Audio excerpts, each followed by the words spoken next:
go to the Halloween party at Greendale, Rachel, what would your costume have been? At Greendale? I'm sorry. The Dia de los Muertos De los party. Muertos de los Muertos.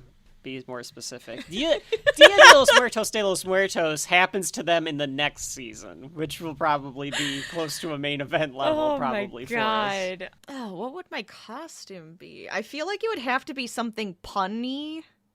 Like some weird pun costume. Because it feels very community-esque. Mm-hmm. You know what I mean? Yeah. I'm trying to think of all the costumes that people have been over the years on Community, because there's quite a lot of costuming. There are. There really are. I think I'd dress up like the squirrel. You would be the squirrel, just like Britta? Couple's costume with What Britta, if you were like a nut or a tree? Exactly. And she was the squirrel. That's better. I dress up as a big acorn or something. Right, yeah. You gotta match the person and be like, oh do my an god, unwilling we couple's match. Costume. Yeah, you do that thing where you're just like, oh my god, wow, we match. How perfect. I didn't remember that it was a Dia de los Muertos party for some reason, also known as the Mexican Halloween. Anyway, speaking of Mexican Halloween, I am Kevin. And I'm Rachel. And this is Shelf Life, a podcast where brother and sister team go through all things pop culture, no matter the genre, to determine whether or not the subject at hand belongs on your shelf. And today, Rachel and I are headed back to school for the third part of what we started in Volume 6, because, Rachel, what are we continuing to discuss today? We're going to be talking about Season 1 of Community. Specifically, we will be talking about episodes 7, 8, and 9. And it is appropriate that the first episode happens to be Introduction to Statistics because, as we all know, we like to talk about statistics on the show. Constantly. That's obviously the reason. Yes. Not because it is a Dia de los Muertos party and Rachel and I have made that part of our Shelf Life lore for some reason. I don't know how that happened. It just happened. I don't remember why it happened. It happened because of the Pink Eye episode of South Park that Dia de los Muertos became a thing. We covered the first 6 episodes of Community in Volume 6. We are going to continue that in Volume 7. We're gonna cover the first semester of Community here. Episodes 7, 8, and 9 are in this episode. We'll do 10, 11, 12 in another episode. We talked about our feelings about the show and everything, so we might as well get right into it. But what is our first episode that we are covering today? We are going to be talking about Episode 7, Introduction to Statistics. A Halloween party for Dia de los Muertos. Dia de los Muertos. I'm going to say it wrong. Dia de los Muertos? Muertos? Dia de los Muertos. Slideshow Mel. I needed to rev up for it because I was like, my mouth isn't going to be able to do it. Mm-hmm. Yeah, I mean that's what the episode is. It is the deal. It's their Halloween episode. It's their first Halloween episode of Community. Right. Get ready to feel the Halloween spirit. A little bit, a little spookiness. Except for there's nothing really spooky in this episode. No, it's not spooky. It's more it's just cute about and fun. It's like it's Halloween party. It's like Mickey Mouse is not scary Halloween or whatever they call it at Disney World. Yeah. Annie's putting on a Halloween party. She wants it to go well. She's afraid that it won't. And that's the driving force. That's the main piece, yes. She wants Jeff to be there because she thinks if Jeff is there, people will accept her more. Think that it's cool. Yeah. This episode was directed by Justin Lin, Rachel. Mm-hmm. A name that you might be slightly familiar with. Sounds familiar. Yeah, it should sound familiar. So he has directed some episodes of Community. In particular, he directed this one. He's going to direct one that comes later in the year or in the season with Modern Warfare. He directed some Fast and the Furious stuff. Okay. He directed Star Trek Beyond. He's an action director, primarily. Interesting. When you think about it. But apparently the Russos knew him from their time in film school, so they asked him, would you want to do an episode of Community? And they liked the idea, and they said he has a style, he has some different art that he depicts when he's doing his stuff. So that was their reasoning for bringing him in. They do kind of credit, and I I didn't catch it on first glance, although I will always say, going back in time and thinking about my feelings toward this episode before I watched it, this was one where I thought it was elevated above the first 6 episodes. Okay. At least that's what I remembered in my head. All right. I pre-watched it thinking that, and I don't know if that's because I just watch it more because it's Halloween themed, so it's easy to go back to over the years. Sure. Or if it really was. And then I wondered if it was one of those subconscious things. You don't really know that you're watching something that might look a little bit different than the previous episodes, but because of the way that the director is framing things, your brain recognizes that something's different. And I wasn't sure if you felt that way at all watching the episode.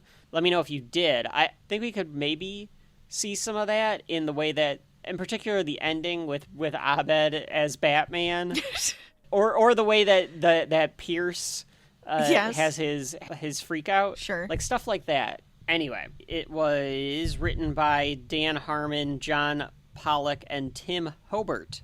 It aired on October 29th, 2009. So let's get right into it, Rachel. So the episode begins with Chang explaining to the class there is a rule that if students not donate their time, but like decide to put together something using their free time, they can quote, get extra unquote. credit. Yes. And no one has ever done it before, but of course Annie is going to do it. Yes. And I think the idea is that if she puts together a party for the class and it's Spanish themed, it has to be that she can class get extra theme. credit. Mm-hmm. And of course this pisses off Chang because he's going to have to go to this party to be able to give extra credit to like whoever shows up, and Annie's going to get more extra credit for putting it together. We learned that she's hosting a Dia de los Muertos party. She has to explain what Dia de los Muertos means. Rachel, explain to the people what Dia de los Muertos means that if they don't know. Oh, Dia de los Muertos is the Day of the Dead. It is the Mexican. It is a Mexican holiday, correct? It's essentially Mexican Halloween, which is slightly offensive for the sexual position, of course. What? I like the idea that... Is there? I don't even want to ask that question. I don't think... I mean, there's no such thing as any of these stupid sexual positions that people make, stupid names of. There could be... No one's ever done a rusty trombone or a Cleveland steamer or any of these other things. The Mexican Halloween was one that they obviously just made up, though. I see. Oh no, Rachel hummed. Now she's reading way too much about the Mexican Halloween. I don't know if I should read that. Now she looks disgusted. Yeah, there's a couple weird ones. I don't think I'm allowed to say these things out loud. You're gonna have to censor everything I say.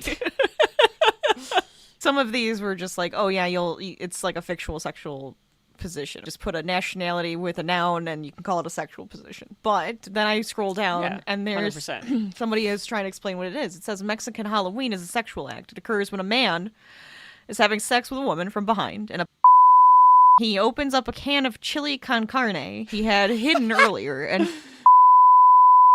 to the woman's back. It can also be replaced with salsa sauce if necessary. But what makes that Halloween, though? I don't know. No, because it just doesn't make none of these make any sense. None of these make them Halloween, and I'm upset by it. Folks at home, if you frequent the Urban Dictionary, could you update the Mexican Halloween to be better? It's much... I don't want to even say these. There's like too many... it's gross. It's when a woman is tied up like a piñata, and the man with his candy falls out. This is what we're reduced to. What is wrong here? We're not reading these. We're not keeping any of this in. It's awful. This is not the show. It's disgusting. Anyways, back to Community. It's not real. I have never look it up. I have never attended. I've never attended. I don't think I've ever attended a formal Dia de los Muertos party. Maybe I have. I don't recall. Because, I remember at school, people would do them to, get away with, it's not Halloween, but it is Dia de los Muertos. Okay. But my Dia de los Muertos memory that is ingrained in me and will forever be ingrained in me, when Mom and Dad's dog had cancer. Yes. And we took her to the vet to get her chemo treatments. Right. Now, it was a specialized, it was like oncology for animals. Mm-hmm. So all the animals there had cancer. Okay. Yeah. So it was the saddest fucking room I've ever been in. Knowing that all these animals were going to die because they had cancer, and some of them recover, but sure, they're animals that they it's don't just recover sad. fully. It's a cancer clinic. It's sad. And so here are all of these old animals, and they're all, you can go up and you pet them, and they're all old and friendly and whatever. But all around the room, because it was around Halloween, was pictures of people's pets, primarily cats. I noticed, but it could be any pet. Surrounded by Dia de los Muertos stuff, the skeletons, the skulls and everything, and the festive Mexican stuff and everything like that. So they had decorated it, and all of the pictures of the pets were pets that were treated there and had passed on. Oh, sure. And like people had said, like, we appreciate it, whatever. You can, memorialize their animal at the veterinary office. And I was just like, I don't know how to feel right now, because the real point of Dia de los Muertos is to honor the dead. Yes, and have them around you, because during that day is when they can actually come back and they're with you. And that's kind of the whole idea, which I think is lovely. So I'm okay with the vet doing that. No, I completely understand it, and it makes sense. But it's supposed to be like, celebrate the dead. Don't mourn the dead. You celebrate them on this day. But when you're surrounded by all of these people that are like stressed as shit, they care enough that they're taking their animals to chemo treatments. They're spending so much money and time. And you're just like, I really don't want my animal to be on the wall. So like that's what I picture of like Dia de los Muertos. But it is the thought that matters on that one. I just my head always goes, kind of funny. Did it make sense? It is kind of funny. I mean, it would be a little weirder if they took the sugar skull. Were they like animal shaped sugar skulls? I don't think so. Because that would be fun. Skeletons. That'd be very fun if they did it where it was fun. Like animal shapes of like their skulls. Yeah, I mean, and it might have been all the people that worked there as animals. I don't know, but I think it was just like animals that had been treated there and stuff. So anyway, they are going to put on the Dia de los Muertos party. So Annie's very excited to be putting this on because that's Annie. Yes. My favorite part of this is when after explaining it all, Senor Chang, instead of doing his Hasta luego. Yeah. Makes them all go, Hasta la noche. And he's like, all right, you kind of got it. Because they're supposed to be coming back tonight. Right. Annie is looking for people to RSVP. And Shirley says that she's going to be there because she's embracing being single. She doesn't have the ring on her finger anymore. So she's like giving herself time for her type of thing. And I actually really enjoy when she says that she's going to embrace being single, and Pierce goes, message received. It's so weird. It's so good. Yes. That's really funny. It is, though. I listened to the commentary for episodes 7 and 8 before we did the recording. Dan Harmon and Chevy Chase are in both of them. Okay. And you can tell. You can just tell. They're like both assholes. Like, even in the commentary, you can tell like they're both assholes. And they're both assholes in different ways. But then at some point, Harmon says that Ken Jeong was improvising too much and he should have just stopped and let the joke happen later. Like, he doesn't let the setup happen. He started like doing too much improv. Okay. And Chevy gets like mad because he goes like, Harmon says Chevy has the same problem. Like, he tries to do too much. It was interesting to know because like they did the commentary in like 2010, like after the first season, like before any like the issues came out. Chevy actually makes a good point. Because he comes back and they just kind of, and then they continue with the commentary, but he just kind of goes like, if you leave the camera on me, I'll give you something better. And then you can cut it. Yeah, just take what you want. You don't have to keep it Ken all. Ken and I are going to keep doing stuff. If the camera's rolling, I'm just going to keep going. Up with something. Yeah. And I totally got what he meant, because he was just like, you don't have to keep it. We'll do what you want.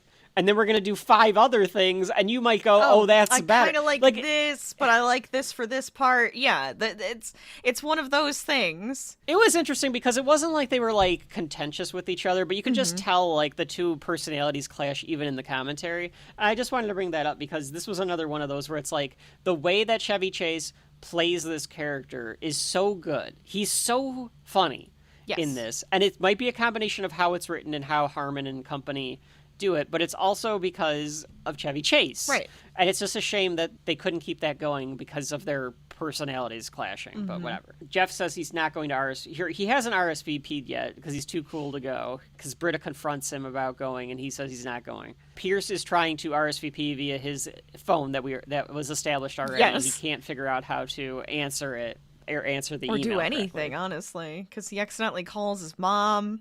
He calls his mom. Yeah, it's funny, though, that he calls his mom, because the mom, who would have to be, like, at least in her 80s. Just so old. But she's doing mom talk. She's definitely like, she's doing the same mom accent. Yeah. She's doing the mom. Wrong number. Has that boy Jeff stopped teasing you? How's your Canadian girlfriend? I saw your father's ghost again. Oh, how is your Is school? that boy Jeff being nice to you? How is class? Yeah, she's doing all of that. And he can't figure out how to turn it off speaker. And doesn't even bother. He just, like, hides it in his bag and walks out of the room. Yeah, and just walks out. I thought he was going to, like, smash it with his hand or something. He kind of was hitting it against the desk in the bag. Jeff shoots his shot one more time at Britta. And it's like, Jeff, let this go. Why do you keep doing this? But I think he was doing this to just get a rise out of Britta. Right. Because he tells her that his statistics professor is hot. Mm-hmm. And he wants to try to make a pass at her, but he needs to close the door with Britta first before he goes after this professor, which I do not see Jeff. I think he's just trying to get under Britta's skin. I think because so. Jeff Winger, he's not like one of these girls that's like, I can only talk to one guy online at a time. Oh, God, no. He's going to talk to 8 women at a time and to figure out who's going to get the best of Jeff, if you know what I mean. Yes, I know what you mean. We see Jeff in the statistics class with the hot teacher. Giving her eyes. Giving her the eyes, and she looks uncomfortable. She knows, too. He's making her uncomfortable. That's a good way to phrase it. This is Professor Slater, played by Lauren Stamiel, a recurring character in Season 1 of Community, of course. So she's giving the rest of her lecture. It is, I don't know, folks at home. The student-professor relationship is one thing, and I get that they're around the same age.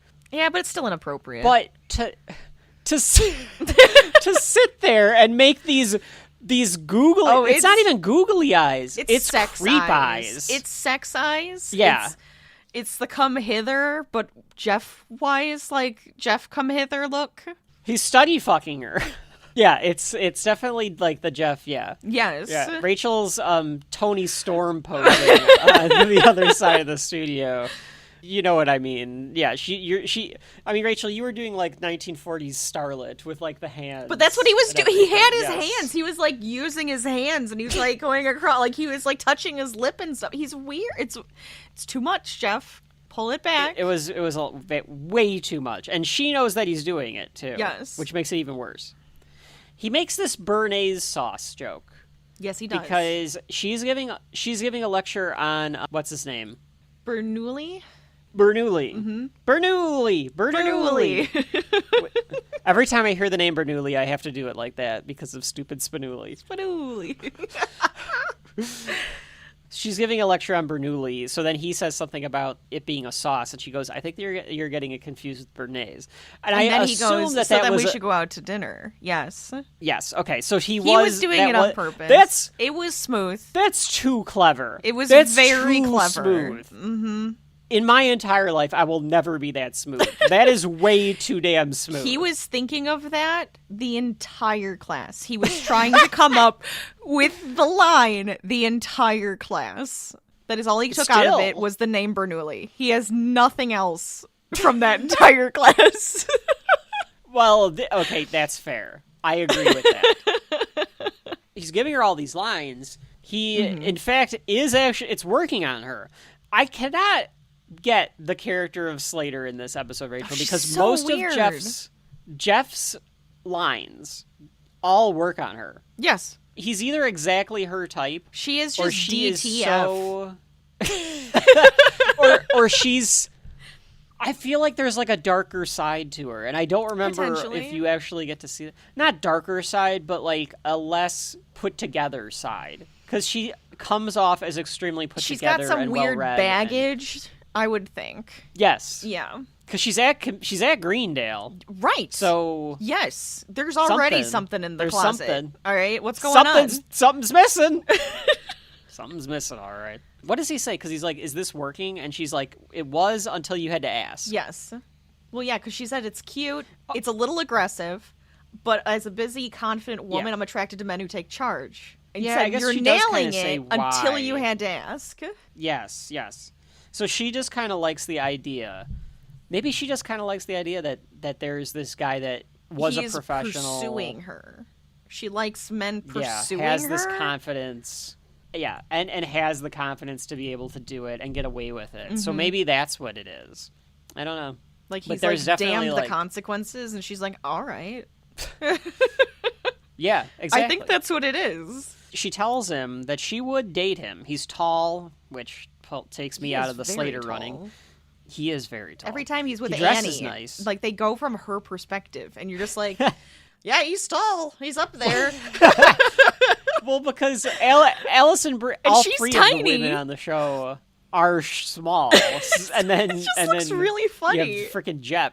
Even Troy and Abed are short. Yeah, like they're not tall guys. No. So like Jeff just towers over, and Chevy. I was gonna say over everybody. Chevy is just a little shorter than Jeff. So anytime he's next to him, he's just a little shorter, and it's still Jesus, you're tall. He dresses nice. And she has graded enough of his papers to know that she would not feel intellectually inadequate. So she's the type of person that likes to date somebody that's dumber than her. Jeff fits the boat.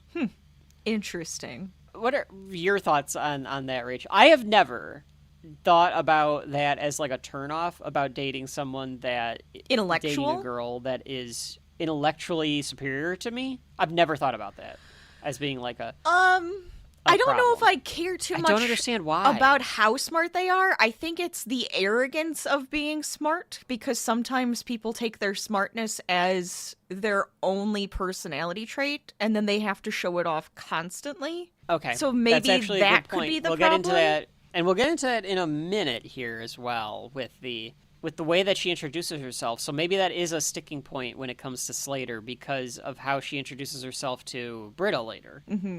But... she says that she will not date him because she does not date students, and that's it's a personal rule. I will not do it. It's interesting because it's a personal rule. It's what she says, not a school rule. Not I can't date you because that's frowned upon. It's I don't do it. I don't want to. Yes, weird. Well, Greendale. Yeah, things true. are going to happen. That's fair. They're I think the dean wants it to happen because he likes the drama. Yeah. Plus, he'd also want Jeff. So. Oh, that's true. If he could shoot his shot, I think he would shoot his shot. That's right. Mm-hmm. Feel the biceps and stuff on Jeff, and then I do agree though. I didn't exactly pick that out where he says that or she says that it's a personal choice that she does not hate her students. Yeah. Where it's no one talks about the fact that it is completely inappropriate for her to be dating someone that's in her class. Exactly. It's okay, well then you just have to wait till the semester's over, then you can date her. But he's not going to want her then because she's not the teacher. I feel like he has a thing like that too. I suppose. Well, it probably fulfills some sort of punch card for Jeff Winger. Yeah, very true. To date or to sleep with a professor. I guarantee you that's somewhere on his punch card is that. Mm-hmm. Jeff is, I think, just attracted to anyone that he deems attractive. They have to be worthy. Jeff worthy. That's right. They have to be Jeff worthy. That's right. They're leaving the room and Jeff pursues. Shirley and Britta are walking the other direction, and Britta is claiming that she's not bothered by this at all. She doesn't really care. She's over it, even though it always has been Jeff trying to get with Britta. Yes. So I didn't quite get the, she doesn't really have anything to be over because it's, maybe she's attracted to him physically, but it's always been Jeff. Sure, it's always been Jeff pursuing her, but that doesn't mean she doesn't have feelings, and so she has to get over those feelings that she may have. Okay. That Shirley knows are there. Because Shirley is very on top of this. Yes, Shirley is very on top of it. She keeps calling her a bitch and stuff. Yes. It's disgusting the way men behave. Jeff asks Slater if they can go for a cup of coffee, and he thinks that he could change her mind. And she's right, you can change my mind. And that's why you are not going to get the chance. So she already, like, knows her boundaries. She knows that, like, she will fall for it if, like, she lets him, like, do the moves. Yes. She almost wants him to do the moves, too. Absolutely. So she's like, can't let you. Yeah. Right. I love Leonard being like, ooh. Yeah, it's like, whatever he does. Yeah. Like, yeah, she His got little you will. good. Yeah. Mm-hmm. Shut up, Leonard. Leonard's always just there. Another man who likes his drama. Yes, Leonard does like his He drama. does. I believe it was when you asked ChatGPT to do the 12 Angry Men episode of Community for us, and it suggested that Leonard would be the one on trial. Yes! And it was like, yeah, that makes sense. That's all right. For some reason, it makes sense. Annie comes up to Jeff, and she's being assertive, and she's putting her foot down Yep. about Jeff going to this party. Right. And it's not working on Jeff. And Jeff is like, yeah, you can be assertive all you want, but I'm not going. And so she decides to try plan B, which is to start crying. The and she breaks crocodile down tears. and says, this is going to be the first party that she's had, that she's ever thrown. Because they all and she just hated wants her to in be high cool. school, and they never went well. These are some good lines for her. Because she says that she wants to throw a party where people say that they don't have to get home to go watch the news. Which I've got to use that line It's someday. great. Like, look, I gotta go. if you're like I gotta go watch the news. If you show up, it'll be the first party I host where everyone doesn't say they need to get home in time for the news. Like if you're at a work function or at like a happy hour or at a shitty party, Yeah. or like even better would be like you're at your significant other or your partner, the crazy friend, and I've been at the houses and parties of their significant others, crazy fucking friends. And it's like, I want to get out of here. You go to those parties and you just be like, I gotta get home, gotta watch the news. I love that. Like, I gotta get home in time for the news. yeah, that's great. I also enjoyed that the crossing guards used to lure her into traffic. Lure. That felt like a Rodney Dangerfield It's joke. ridiculous. Yeah, the crossing guards used to lure me into traffic. Ooh. Like it had that same. It almost feels like a Chevy joke. Like he's like, "Wait, you gotta say this. You gotta say this. Yeah, It'd be funny." that's what I mean. Like it feels like that type of joke. Mm-hmm. So she continues to sob, and he eventually caves, and she's like, "Great, thanks." And yeah, you're right, alligator tears, because she like stops crying immediately. Is like it a little kid alligator throwing a temper tears tantrum. or is it crocodile tears? I thought it was crocodile tears. It's crocodile tears. Did you say alligator I said tears crocodiles. first? You said alligator just now. So I just said alligator? The hell's the matter with me? Well, either way, What's the difference? She's got. It's like I think it's. Why do we say crocodile tear and not alligator tear? It's the same number of syllables. Wait, no, is it? Alligator is 4 syllables and crocodile is only 3. So maybe that's why we say it, because it's less syllables. Oh, it's something about crocodiles actually weeping after they kill their prey. Oh. Wow. That's interesting. I never knew that. Why would they do that, though? Are they just question. like one with the I earth? guess they're so just they're like, just like, I'm sorry, I'm I so need to do sorry. this.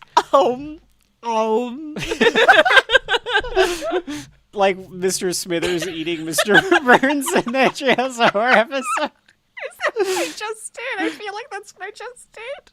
That's the noise you made when you went, "Ow." That's from a later year's He's like Simpsons, a giant but that's snake, a really good isn't he? joke. He's Nagini. Yeah, that's he's what it Nagini is. And Oh my he's god. eating Voldemort. Well, there you He go. does tell- So that's why it's not alligators, but Okay, well, I'm glad we've solved that. Folks at home, don't say that you didn't learn something today from going to school.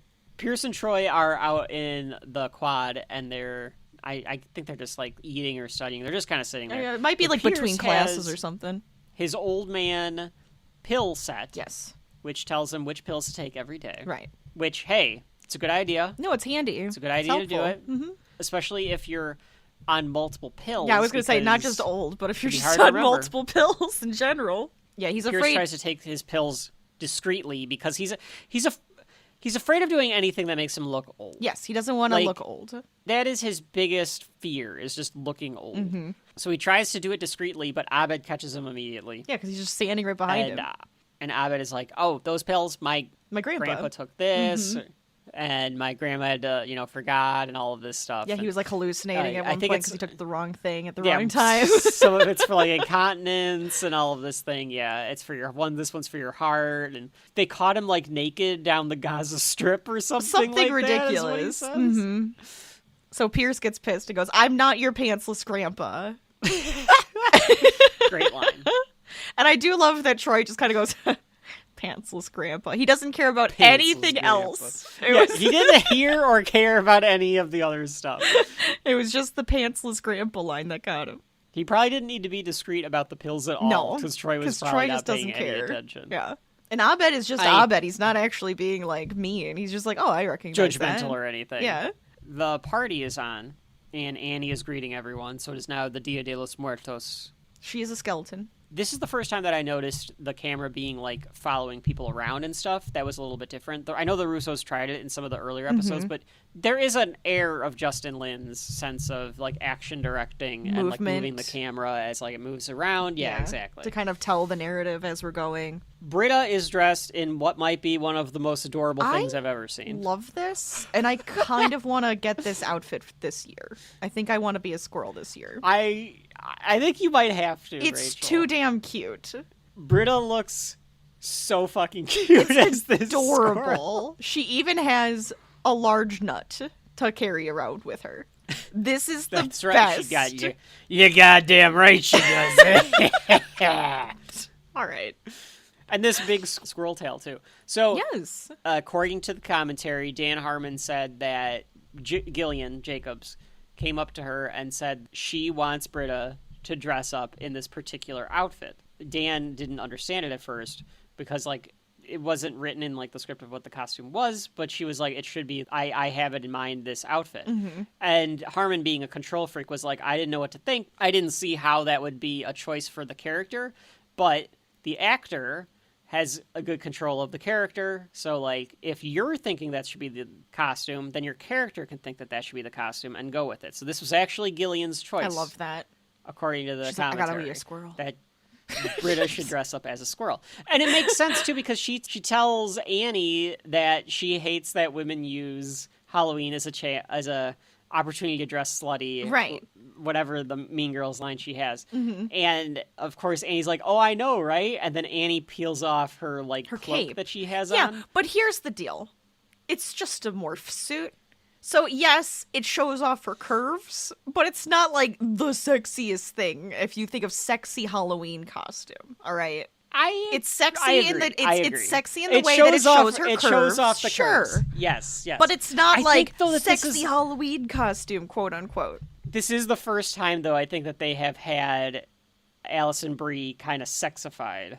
Yes. In the show. Well, we get Annie's boobs later, so I mean, yes, I agree.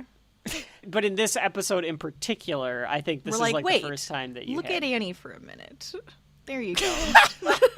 That's what it feels like. Well, it makes sense, though, why both of those characters would be this way, where Annie is 18 or 19, 18, I think is what she is, right? I think so. She's coming into her own as, like, a woman, and then you have Britta, who has always been there, done that anyway. She's like, I'm rebellious, and the rebellious thing to do would be to dress up in this giant squirrel outfit. Well, I also think that Annie's doing the thing where she wants to be popular, too. So she's got I have to do the thing where it's like, I have to be, like, sexual and look at me. Yes, good point. Even though, to me, Britta looks cute as a button. She is adorable, and it's my favorite costume. Like, women out there, I am single, ladies. If you wanna impress me, be a squirrel. Show off your squirrel costumes to Shelf Life Kevin. I love it, and not sexy squirrel. I want it to be a proper squirrel costume. All right, fluffy ass tail. Let's go. I do also enjoy the joke where Annie keeps saying that they're going to do stuff in Spanish. Like, she's saying it in Spanish to say, like, we're going to do the Dance of the Dead and all this stuff. And Chang goes, you don't... Because Chang is sitting there dressed as a, not a luchador. Matador? Matador, is that the one? He's dressed as a matador. He just goes like, you do not have to keep doing it, because he just doesn't want to be there at all. Right. He's like, it doesn't matter. I don't care. I'm giving you the credit. I'm sitting here. You don't have to pretend it's for the class. Yeah, you can stop. Mm-hmm. But I just love how annoyed he gets, because she's just like doing it, and she's doing like her little Annie like hand. Look, I'm getting it to stuff. work. Yeah. Jeff comes not wearing a costume. Of course. Britta says, I thought you were going to try to go with Slater. And Chang goes over here. He's eavesdropping. Of course. From the other side of the room. Jeff says that she's grading papers. Or that's at least the excuse that Slater gave. Now, Professor Slater is not going to want to come to the students' Dia de los Muertos party in the study room. No, I don't think so. I get why she would have come up with some excuse to not go to that. Right. Chang tells them it's not that she's grading papers. She's at the faculty party. Mm-hmm. I kind of like the idea that the college holds a faculty party and then like the students have like their own little one. party. It's kind of nice. That's cute. Yeah. That is cute. Rachel, did your school have any formalized Halloween parties? Yes. I know ours didn't. It was just kind of maybe they it did, and it was too big. Yeah. They had some snacks and drinks and stuff because like the students put it on so that they would bring the stuff for whoever, and it was mostly probably for people on campus who's like there. Yeah. Right. Yeah. So it was cute. It was fun. There was dancing and stuff. I know that the one year my dorm was open to the kids of the neighborhood. They could actually come and trick or treat in the dorm. So then we could give out candy and stuff, which was fun. So we had decorated the hallways and everything. Abed comes in, and it is 2009. And he is Batman. He is dressed as Batman. The Dark Knight. And he's doing the Batman. The Batman voice. I think my Dark Knight voice is better, but Abed's Batman voice, he's doing the Batman. I can't do it. He's doing more like this Batman, as opposed to Batman. Maybe give it a little more gruff. Yeah, you give it the gruff. I don't know if I can do that, because I end up doing it a little too airy when I go, it's Batman. It just doesn't work. I like that it's not the perfect Batman outfit. Yes. No, it's like a cheap one. Ben Wyatt would get this is fantastic. A few years from now in Parks and Rec. This is like cheaper. It looks cheaper, but it looks very comfortable because it's like a soft one. So it's all very soft. It does look soft. Yeah. Yeah. He goes up to Troy. I couldn't figure out who Troy was dressed up as. Is it Prince? Isn't it? Is that who or is he's it Michael dressed up Jackson? Because it's like the red jacket. The red jacket was making me think it was Michael Jackson, but he has a mustache. So I didn't think it was Michael Jackson. No. What? No. Wait. Eddie Murphy? He's dressed as Eddie Fuck Murphy off. From the specific comedy special. I guess I was thinking like he was a singer, so I was thinking Prince, and then I was like, wait, the red jacket, that would be Michael Jackson. He's got the microphone. But the mustache is Eddie Murphy, so there you go. Yeah, all right. And there we are. We've gotten there. That is a That's specific, a deep cut. Again, like I hope that they have him pick that out, because that feels like something that Donald Glover would pick out to be. I just kept thinking he would pick a singer, and so I was like, okay, the red, like the chest. That's all I was looking at. Troy asks Abed as Batman. He goes, "Can I ask you a question that I've always wanted to ask the real Batman? Am I good looking?" And Abed as Batman goes, "You're very attractive. You're a very attractive young man." I knew it. And Troy goes, "I knew it." Like he needs validation from Batman. From Batman. Yeah, that's his idol. What do you mean? Right. Hello, it's Batman. Right. That's fine. If Batman tells you you're attractive, you're attractive. That would do it for me. I would probably be like, okay, well, that seals it. Yeah, that's satisfying. Pierce comes in as the Beastmaster. I thought he was Conan the Barbarian at first, and then he goes Beastmaster. I thought he was He-Man, but it is that Beastmaster. Too, yeah. I think that's part of the joke, though, is that no one knows what Beastmaster is. So then, because he wanted to be hip and cool. Beastmaster. He hasn't even seen Beastmaster. The wig. I've never even seen Beastmaster. I love the wig that he's got on. Yes. And like the falcon on the arm. Oh my god. He asks Jeff if he's coming as a gay douchebag and does like the laugh. And they're all I like just that he can say that to Jeff, though. Oh, of course, yeah. And here's Shirley dressed up as Urkel as Harry Potter. She's adorable. So all of them think that she's very cute. That she's Urkel. Yes. But she's actually being Harry Potter. She does a British accent. She's doing a British accent. I couldn't tell racists. If they thought that it was an Urkel accent. I mean, to be fair, she didn't really nail the Harry Potterness of the outfit. Well, she's got the circle glasses. She's got the red and the tie, because she's the school, and she's doing a British accent. The tie makes it Harry Potter. I will give you that. Because if it was Urkel, there wouldn't be a tie. That's true. There would be suspenders. There would be suspenders. I guess he does wear a sweater. He does wear a cardigan, doesn't he? He does. He wears a cardigan. That's what I'm saying. Okay, I can kind of see mixed. it. I'm sorry, I can kind of see it. I understand. I understand. Yeah. I retract the racist I don't, label. But I get it. Pierce takes his pills out in the bathroom because he's trying to do it without people noticing. But Starburns is in there and catches him, and all of Pierce's pills fall over the place. And he, of course, Starburns, being a degenerate, thinks that they're real drugs. Well, like, he thinks that they're street drugs and not, over the counter. Yes. Recreational drugs. Recreational, right. That's the word. I like street drugs. Street drugs. Street drugs sounds like some, terrible 1990s cartoon where they, all the drugs became anthropomorphic. Ooh. It's like Street Sharks, but they make you watch it at drugs. school. Like, it's one of those, cartoons they make you watch at school. Oh, no, here comes Crystal Meth! And he's, punching, the sides of, the cars and stuff down the street. It's PCP! Oh, no! I like that idea. Yeah, there you go. You should try that. That would solve the war on drugs really fast. Absolutely. Mm-hmm. But anyway, Pierce wants to seem cool, so he does say that they're drugs. And Starburns offers to trade him one of his little pills for two of Pierce's. Yes. Because he even calls him the Beastmaster. So he's like, oh, you even know my costume. Mm-hmm. Mm-hmm. Mm-hmm. So he wants to appear cool. He takes it right then and there. I think because he almost chickens him out because he says, I thought you were the Beastmaster. Right. Because he's like, oh, I don't know. I don't need it. Yeah. Exactly. So he takes this pill. Clearly it's ecstasy, the way that Pierce is acting. Mm-hmm. I don't think they ever call it out as ecstasy. I don't think they call it out as anything. Everything. Right.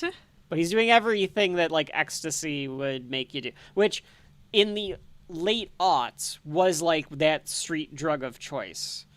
I don't know what it is now because I don't do drugs. Oh, I have no idea. At the time of this recording. No idea. Fentanyl would not be the drug of choice, I don't think. But I don't even know what that really does. But I don't know if people take uppers anymore, like X. Do they just take downers? Is everybody downers. just taking downers? Yeah. That's kind of sad. Like Oxycontin. You'd think they would want to have more fun. The world is a downer. Why are you taking downers? What are you doing? Yeah, bring back hashtag bring back ecstasy.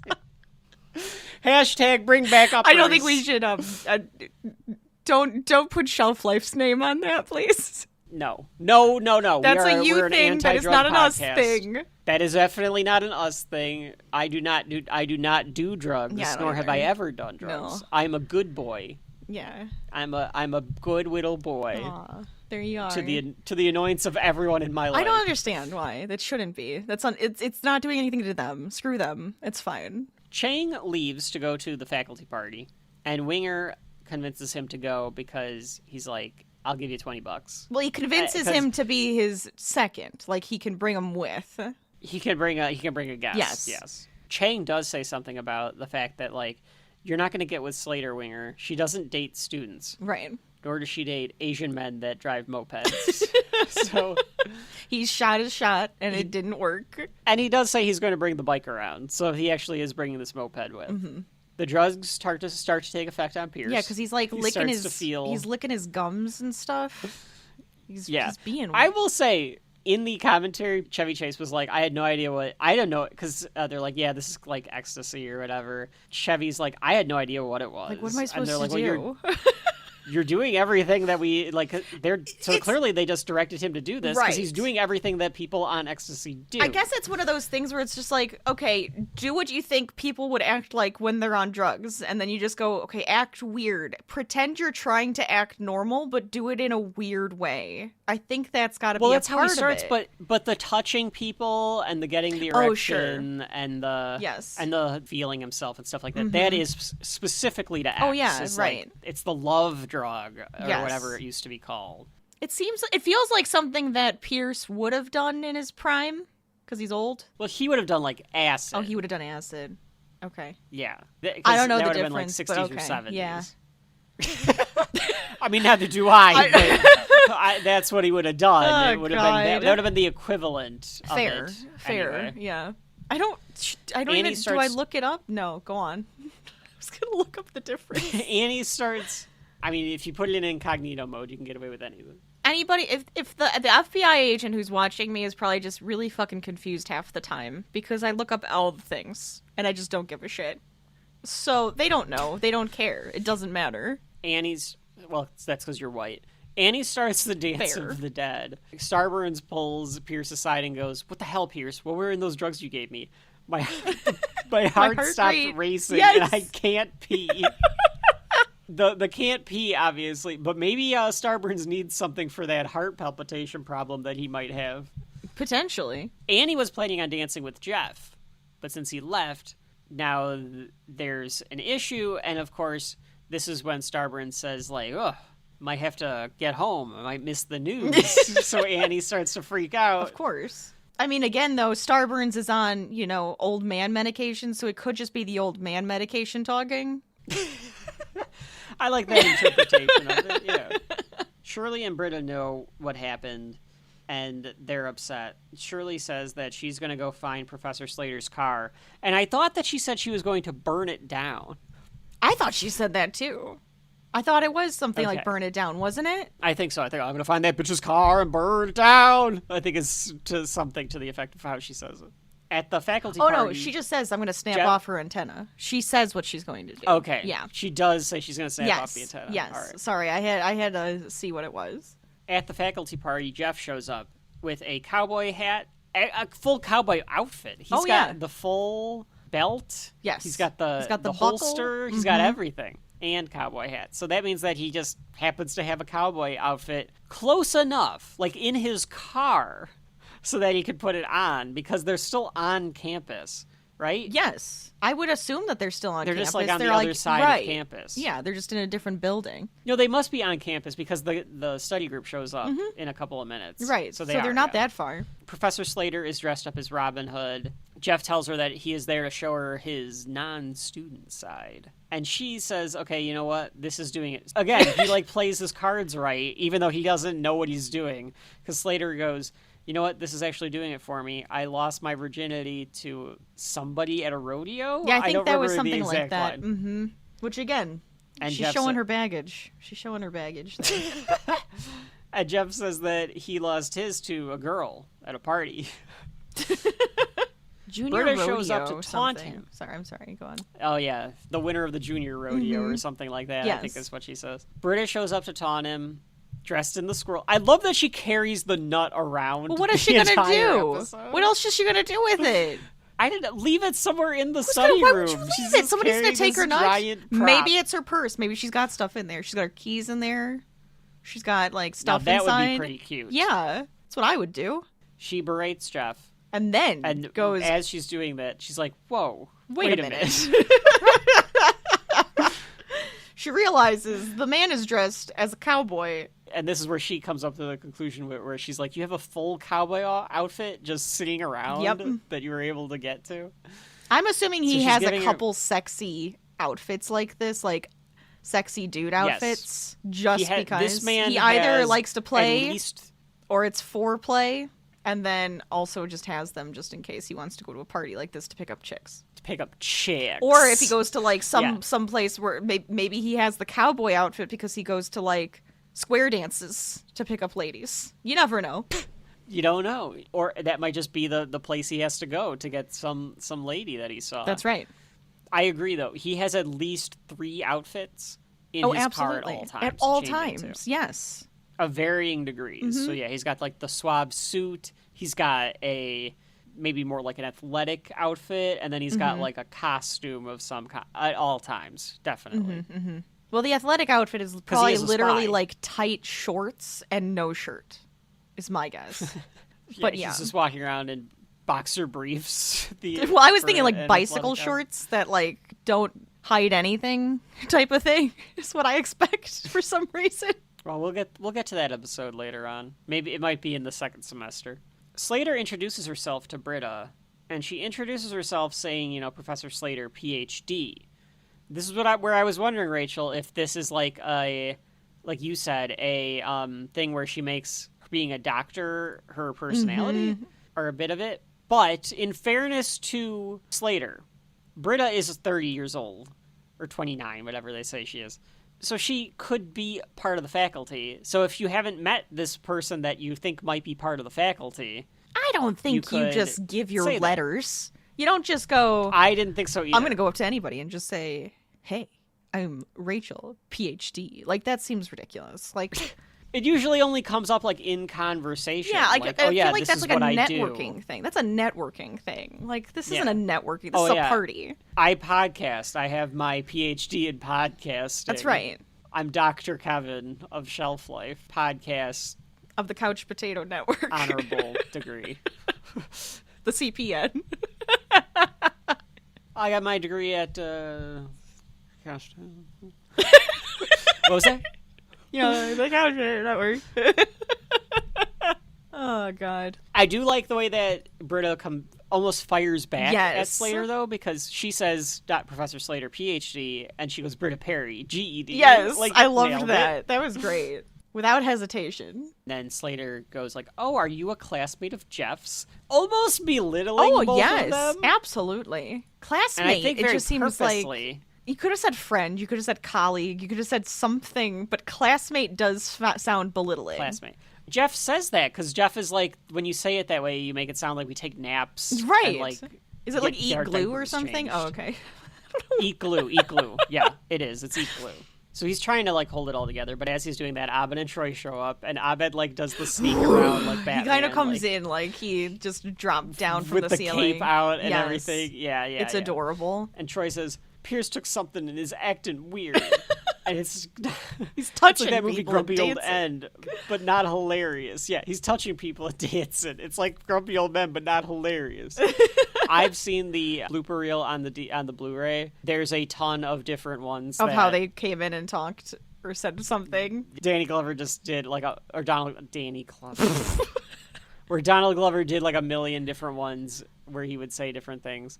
One, of course, being, it's like Cocoon, but way grosser. Oh my God. Urkel is ripping the antenna off of Slater's car. And then Pierce shows up. I love how it's almost like a vaudeville act. Yes. Because it's like all of this stuff keeps just escalating as all Jeff was trying to do was get with this girl. And he like fails because every single time it's just a bunch of all of his new friends just fucking it up for him. Yes. Pierce shows up touching people and meowing. Slater is like, he just meow? Yep.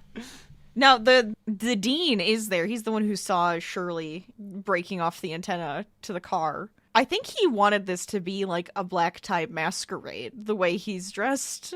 Oh, I did not see it because he had like a mask up. Yeah, right? He's got like a moon mask, a half moon mask on his face, and he's wearing like a suit, like with a bow tie. Jeff tells them all to leave, and then he yells at them all, including yelling at Pierce, who freaks out because he's looking at his hands and thinks that these aren't his real hands. Because he's old. So he runs away. Yeah. Yes. Pierce's whole thing in this episode is that he's 100% trying to come to terms with the fact that he's old. Yes. I do love that he looks at his hawk on his arm and calls it Abed, and it's like talking to it, and then freaks out that it's on his arm later. Yes. That's a good one. That's a good one. I forgot about that little joke that he calls, or it's an owl. I don't know what it is. He calls him Abed. I think it's a falcon, isn't it? I don't know. It looks like a little owl. Now that I'm like staring at it, I'm like, maybe is it an owl? Maybe it is an owl. I don't know. Maybe it's supposed to be a falcon, but he got an owl. I don't know. Yeah, maybe that's what it is. He tells Abed that he's not really Batman, all sorts of stuff. Yes, he's being a dick is what Jeff is doing.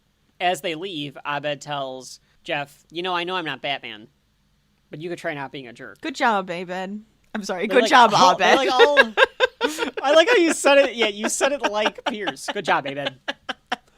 It's just kind of what I'm like, I was in the zone from Pierce all of a sudden. I know I'm not Batman. You could try not being a jerk. She's pretty hot. She is pretty hot. So he gets it. He understands. I get it. All of this turns Slater off, so he blew it. Or they blew it for him, because now Slater's completely turned off. Shirley is in Slater's office with a hose. She's breaking through the window. Yes. And she's taking the hose, and Britta walks in and is like, what are you doing? And she's like, I'm going to flood everything in this office, and you're going to go outside and turn the water on. Teach her that she can't steal another woman's man. Oh yeah, that whole line though. You gotta look at that whole line. Because it tells more about her than it does for the situation. To teach that long neck, weave-having bank teller, she can't steal another woman's man.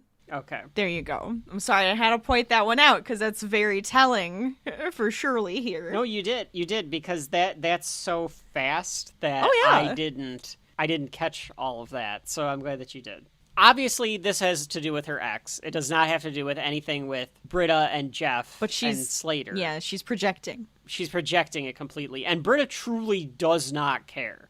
At least yet. Or at this moment. She does not care. Or at least she says it's not really sucks. bothering her. She's being empathetic. No, I'm not saying that... No, I'm not saying that she doesn't care about Shirley. I'm saying she doesn't care about Jeff and Slater at all. Sure. So it truly is just this situation for her. Right. To help Shirley versus having any opinion about what Jeff is doing. Right, yes.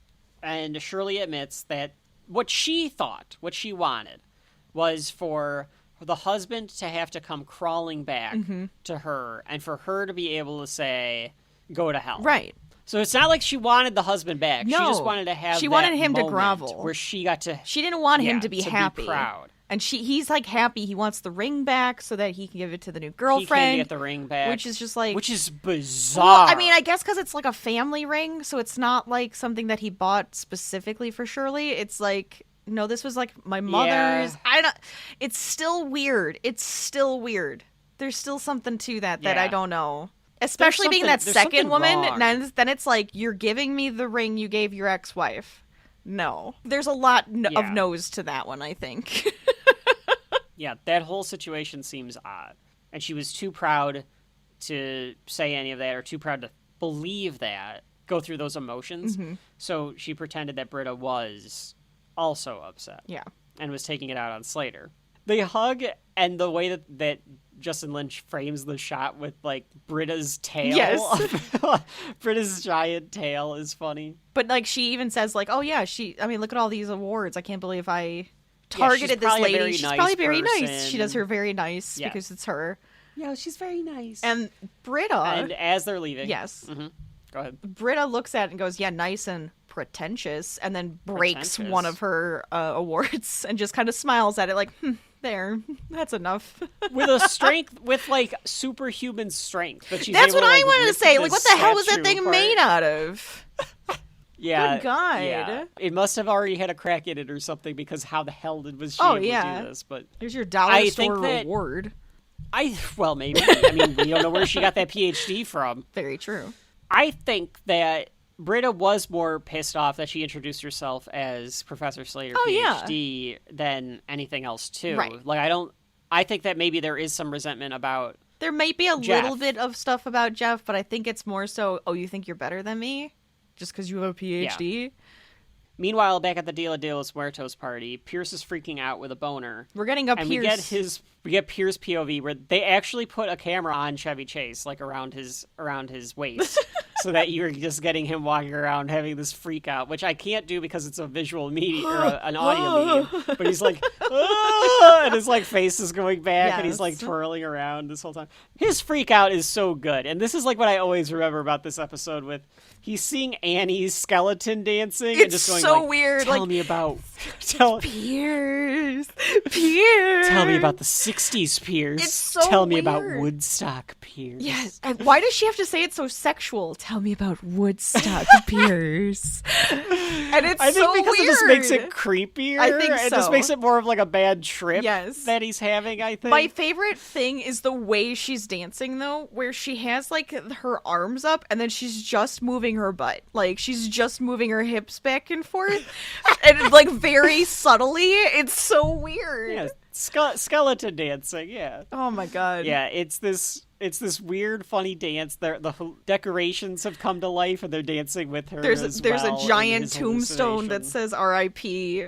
Hawthorne. Pierce Hawthorne. Yeah, that's very good, and that's funny. On the commentary, Harmon makes a joke where he says they were recording Annie doing this like voiceover stuff for it. And so they're saying, like, now say like, do you remember Sputnik, Pierce? Do you remember the Beatles? Like, anything that they can think of from the 60s and 70s. Chevy Chase was in the room behind them, and he just goes, I knew the Beatles, and I went to Woodstock. You guys go fuck yourselves. So I don't know if that actually happened, but that's a funny joke. Oh, I like it. I like to think that that's actually did happen, and it was funny. Slater is at a table drinking wine by herself. She looks like completely dejected by this party. What was she doing before Jeff showed up? Like was she mingling with the other professors? And now she just feels upset? She's like off to the side. Right. Yeah. She looks like a wallflower all of a sudden. Yeah. Jeff doesn't know what to do. Jeff doesn't want to leave, but he has to regroup and somehow try to come up with another way to like score. Chang sees this because like Jeff comes by and like stands by him or whatever. Right. And Chang goes, "Ooh, is there a breeze here? Because somebody struck out," which is a mixed it's a very metaphor mixed there, metaphor. But whatever. Yeah. Jeff says that she blew you off too, Chang, and Chang, with a great line, says, Is that what you have to fall back on? Dude, look at me, bro. Look at me. I've got the body of a 5th grader, okay? If I was working with what you've got, she'd be at the Comfort Inn right now giving me a Mexican Halloween. I got the body of a 5th grader. Which is true. Ken Jeong is a very small man. Yeah, he does. He really does. If I was working with what you've got, she'd be at the Comfort Inn right now giving me a Mexican Halloween. God damn it. So they bring it back. Of course. Because it's Community. And the writing is good and does that quite a bit. Mm-hmm. So Jeff is all upset and says that it's got to be because of the campus. It feeds on my coolness. I got no moves anymore. And Chang says, everything's a game with guys like you. I know one move I bet you've never tried in your life. And he says, what is it? And Chang starts whispering to him. Yes. What's Jeff go do, Rachel? He goes up to there and he's vulnerable, I guess is the idea. Like, he's telling the... He begs. He tells the truth that he's just like, I just need this. And he's just like, he's almost pathetic in a way. The way he's like begging for it. Yeah. Please sleep with me. Mm-hmm. Please. Pretty please. I'm so lonely. Please sleep with me. Please. Pretty please. I'm so lonely. I haven't slept with anyone in a very long time, and you are so good looking. Please do me the favor of having sex with me. So Slater agrees. Yeah. She's like, stay 3 steps behind me the entire time and you cannot tell anyone. So she like falls for it. My headcanon, or my hypothesis on why she falls for it, Rachel, is the whole idea of her being superior. Yes. So yes, she's got the dominatrix. Jeff is she is a dom, and that's what she likes. Yeah, that's right. Uh-huh. Jeff is a strong, assertive individual. And if she can break him down.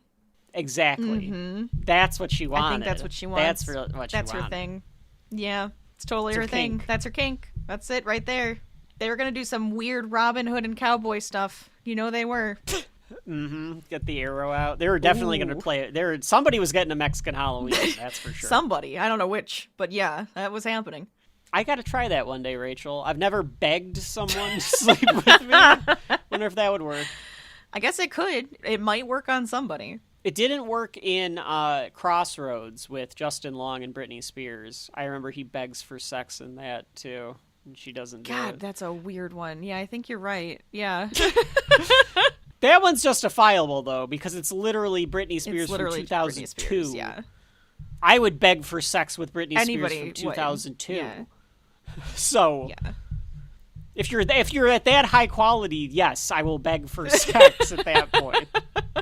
Anyway, the point still stands. One day I'm going to have to try that. Folks at home, try it. Let me know how it works. Oh, my God. You just go up to him and just go, please sleep with me. I think you have to have a little bit of a build-up to it, but yeah.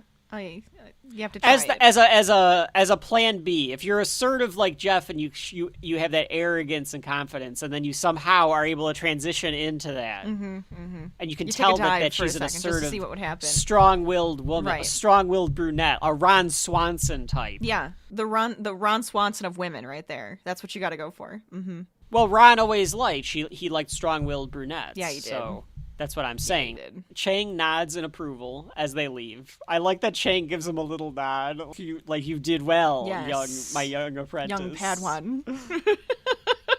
I was going to say that. I felt it. I'm glad that you went You're there. welcome. Pierce has caused everyone to be stuck outside of the library because he's trapped himself in the library and has built himself a fort. The first fort. Out of all of the chairs and tables. That's right. Very precariously placed. Oh, yeah. All over the place. But it feels like this is them going, future episode. Yeah. While they're sitting in there. A whole episode out of you know what? This is kind of fun. I've got a hell of an idea.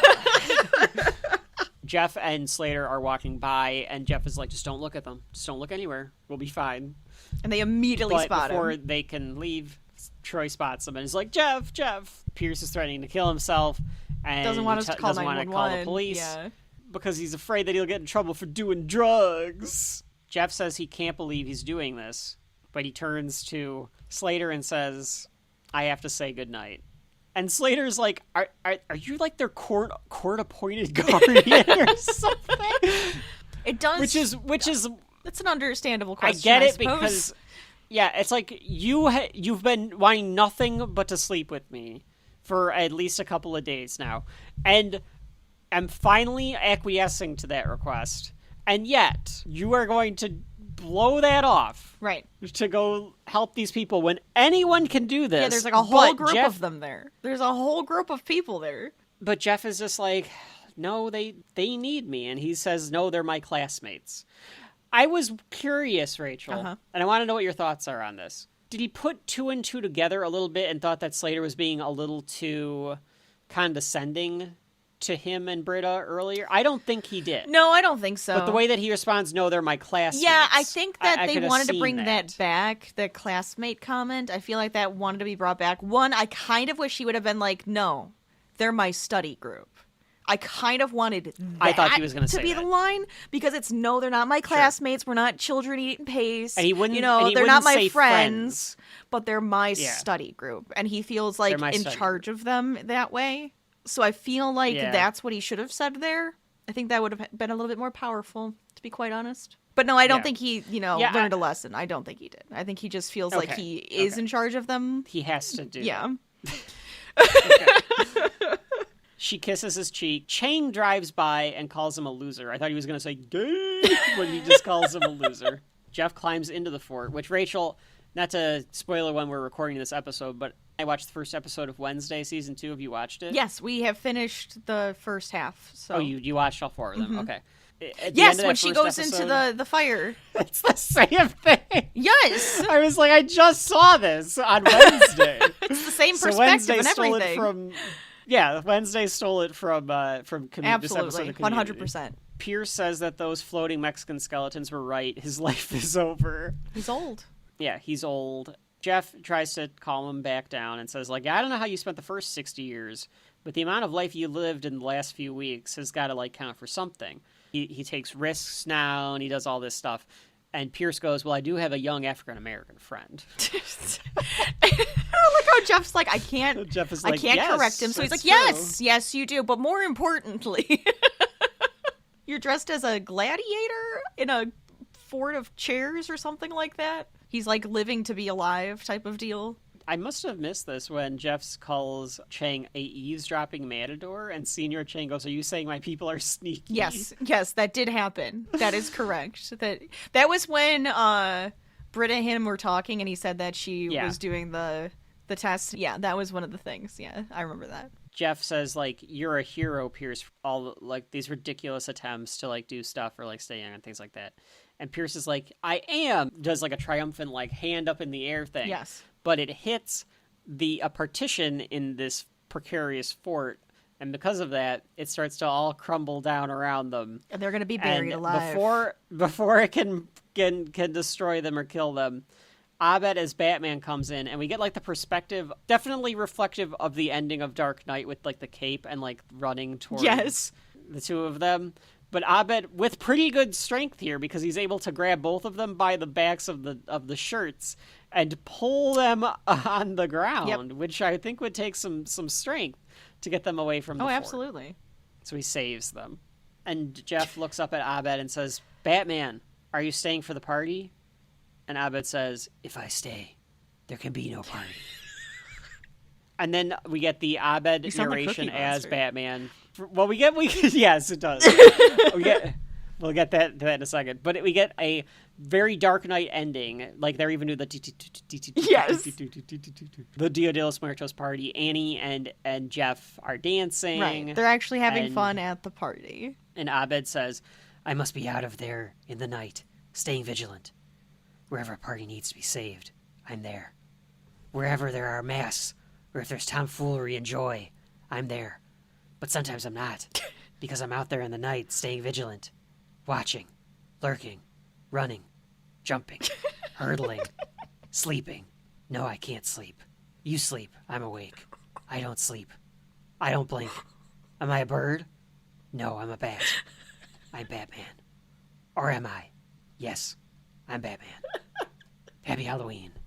And that's how the episode ends. With Abed on the roof now, perched. Like Batman, overseeing the He puts on the chapstick party. and everything. It's great. The stinger is Troy and Abed doing the Batman voice, talking about candy corn. Troy's version of Batman is more Cookie Monster, according to Abed. So then they try to do, that's Batman. So they're like, that's Batman.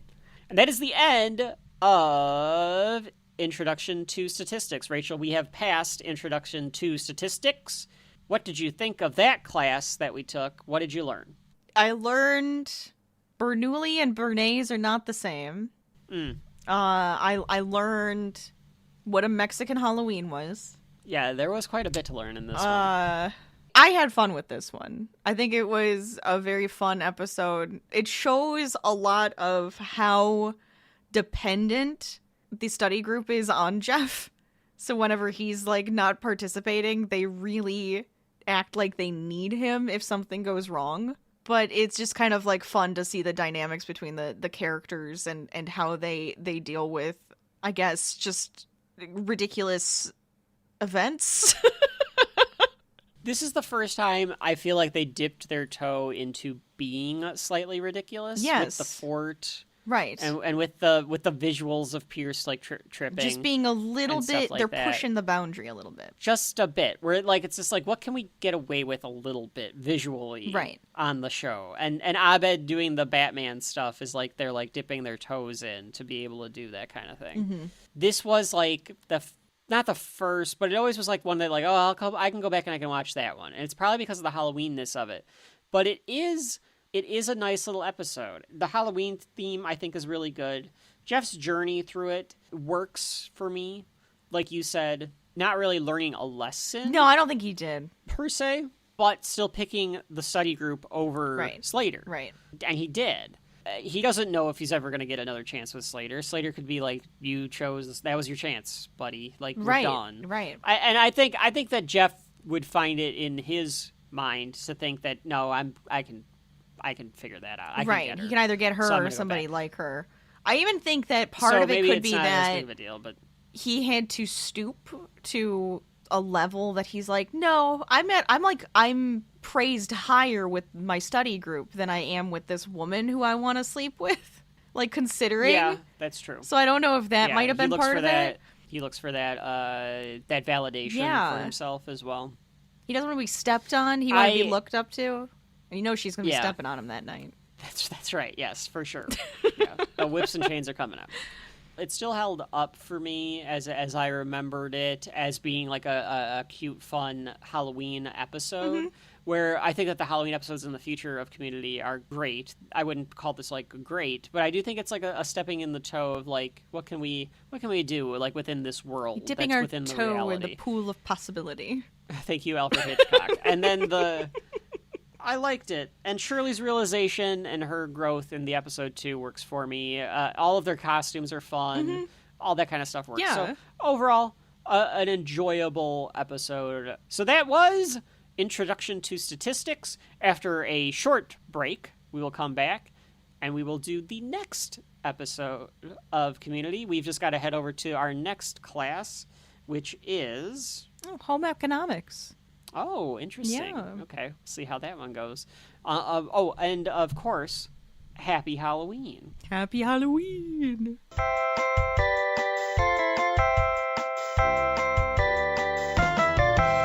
Air conditioning.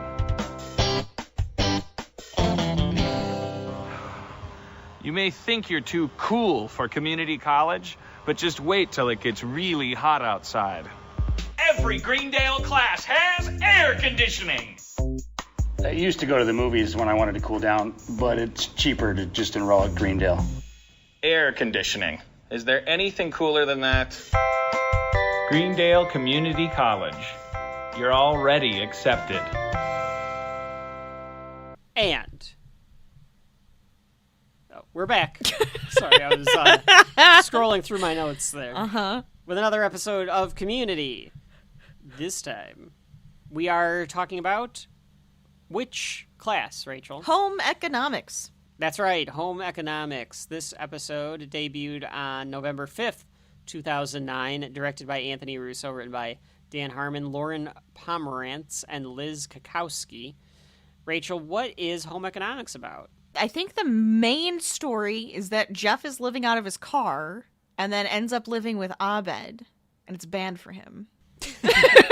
Yes, Jeff has... It's banned for Abed, honestly. I think, too. Oh, and I'm sorry. Okay, let me try that again. So in home economics, Jeff is living out of his car, and he has some interesting living situation issues.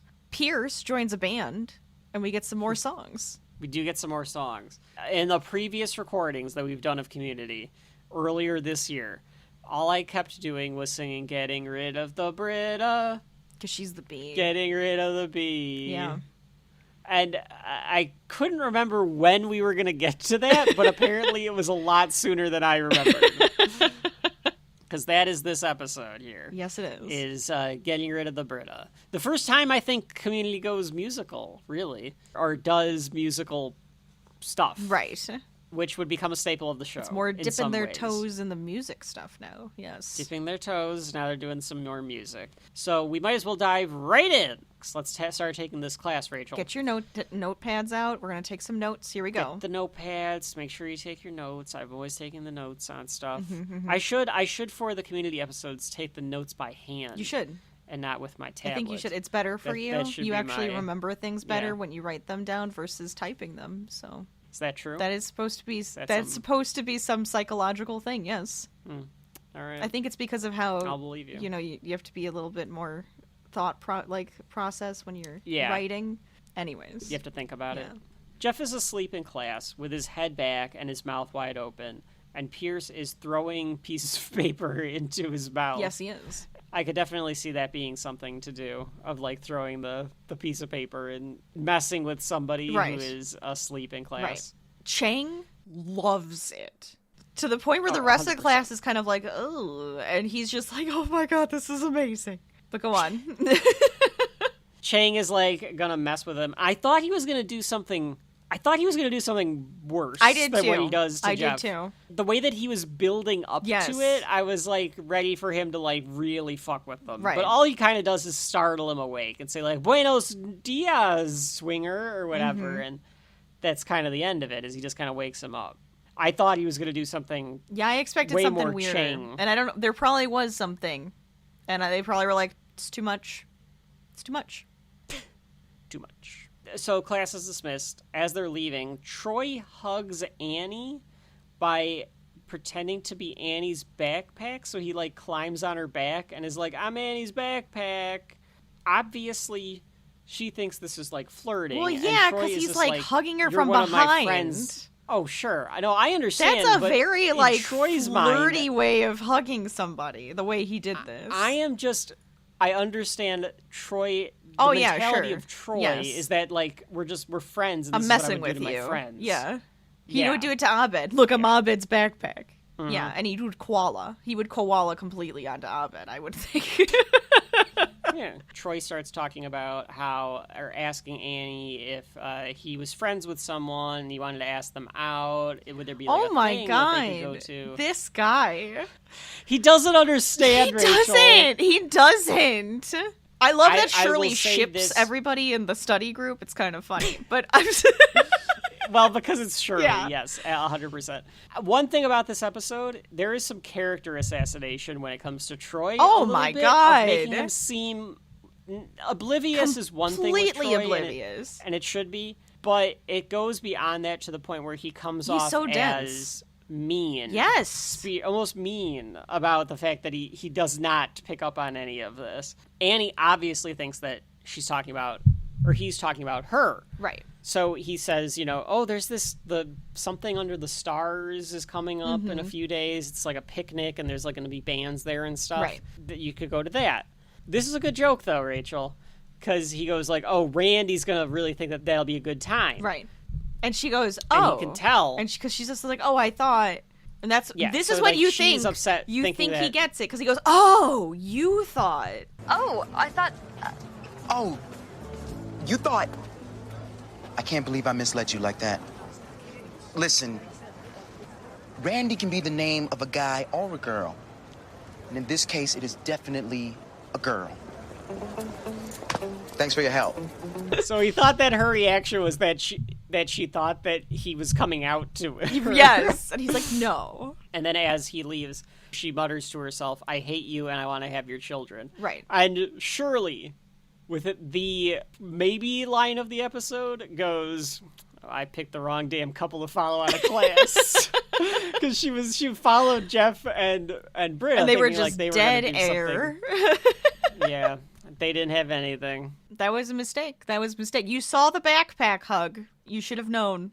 Jeff was asleep during class. He wasn't up for anything. That's true. Mm-hmm. She did miss the signs there of figuring out who would have the better energy. We need some energy here. Mm-hmm. The guy with tiny nipples, Vaughn, walks by on the quad. Yep. Pierce and Britta are walking. Britta is like really sorry about how things ended. This is the return of Vaughn, Rachel. I'm curious about his art here in season 1 because I don't remember him being this worrisome, having this many troubles. No, but that's because of Britta. He's very upset. It's because of Britta. Britta. That's right. But he's very upset in this episode. He becomes more the glass half empty type, a bit more pessimistic. Yes. Yeah. Some worries for sure. Mm-hmm.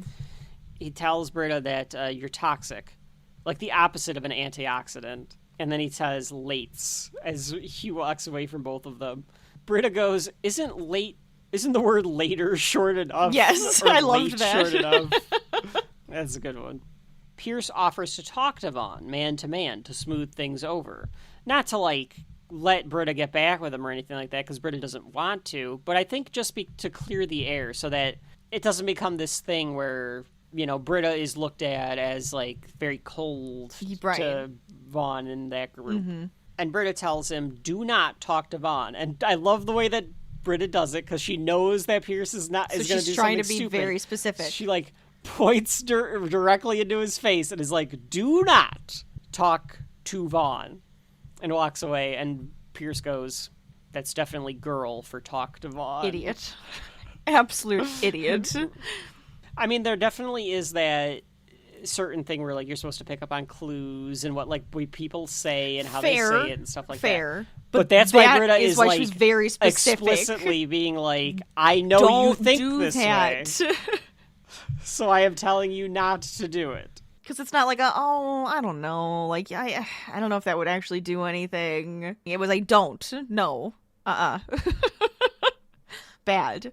Shirley catches Jeff changing outside. Showering outside. We see Jeff doing something outside. We're not sure exactly what he's doing, but he's got a soap on a rope and his toothbrush in his mouth, and he's taking his shirt off. He's grabbing his toothbrush.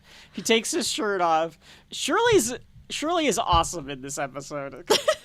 He's like trying to like hide around the corner. Yes. He's turning the sprinkler system on because he is showering, like you said. And Shirley sees him with the shirt off and goes to Britta and says, "You sure you don't want a piece of that?" Because, of course, Joel McHale / Jeff Winger is an Adonis and has the body of an Adonis. Britta and her are trying to figure out what's going on here. Why is Jeff doing this? Right. And Britta... Shirley says, "I know what he's doing because my husband did the same thing when she said the wrong name or called me by the wrong name or whatever." Yeah, he got stuck living out of his car.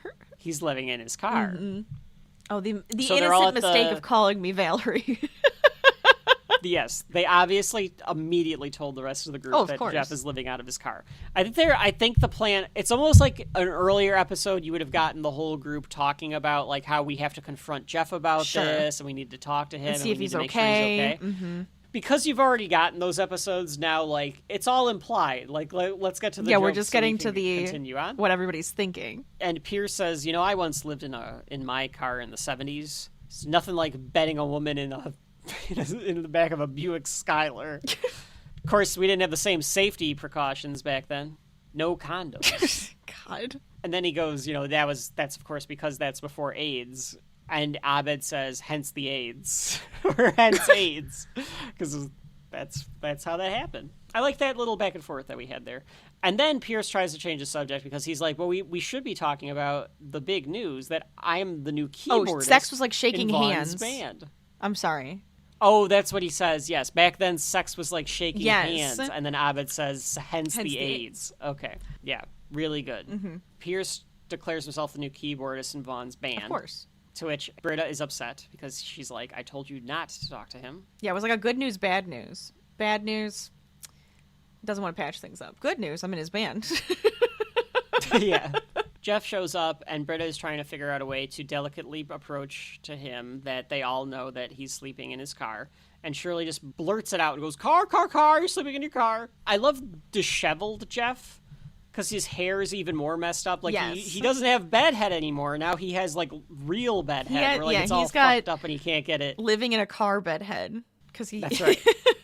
He isn't really living in his car. He has to pay some fees to his condo, and once he does... They'll take the locks off of the door, and he'll be able to live there again.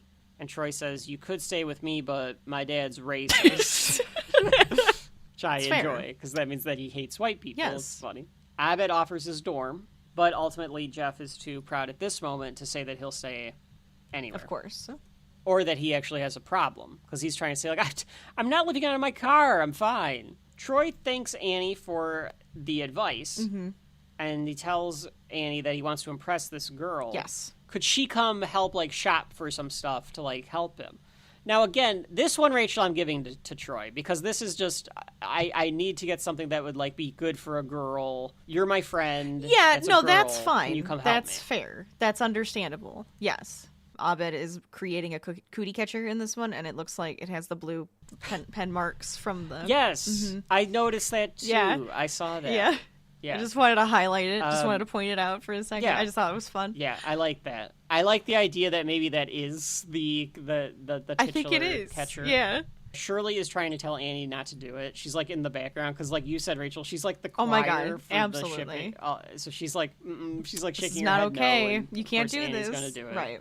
Jeff approaches Britta. Britta approaches he Jeff. Tries to say like, "Oh, is that how it works?" Yes. Because Jeff is like sitting on a bench. Jeff is sitting at a bench. Yeah. Okay. It doesn't matter. And Britta, I just feel like I had to say it. Britta tells Jeff she can see his place from here. There's two girls making out on the hood. Yes. We turn and there are two people making out on the hood of his car. Britta tries to get Jeff to know that he can move on from his condo, but Jeff is insistent that his condo is like his person. I mean, I would get it. He's very materialistic. If you hit on hard times, Daddy, you're going to be upset about losing your house or the place that you live. Right. I think that Britta is trying to tell him that he can downgrade. You could, yes. You don't have to be living out of your car. You can find a place to live that might not be as nice or something like that. Because he's very materialistic. He has this like crazy expensive apartment. You assume because he's got custom Italian faucets That's right. put in. And a bidet. Which in 2009... would have come off as insane exactly. to have a bidet right. if you were a normal a dirty American person. That's right. That's very dirty because your butt's there. Exactly. And mm-hmm. Mm-hmm. Our folks from across the seas, our butts are still very dirty. Like, it doesn't matter. Let's be honest. Everybody's about it. butt's dirty. But more people understand bidets than did in 2009. Absolutely. That's for sure. That's right. You know, when there's that toilet paper shortage and everybody's freaking out, mass hysteria. That's almost when I got That's it. when everybody got one. I was like, I'm going to have to get a bidet. My problem was I wasn't sure if I was going to be able to install the thing properly. So, I don't think it's supposed to be that hard. No, I don't think it is supposed to be that hard. You know how I am, Rachel. I would have been like...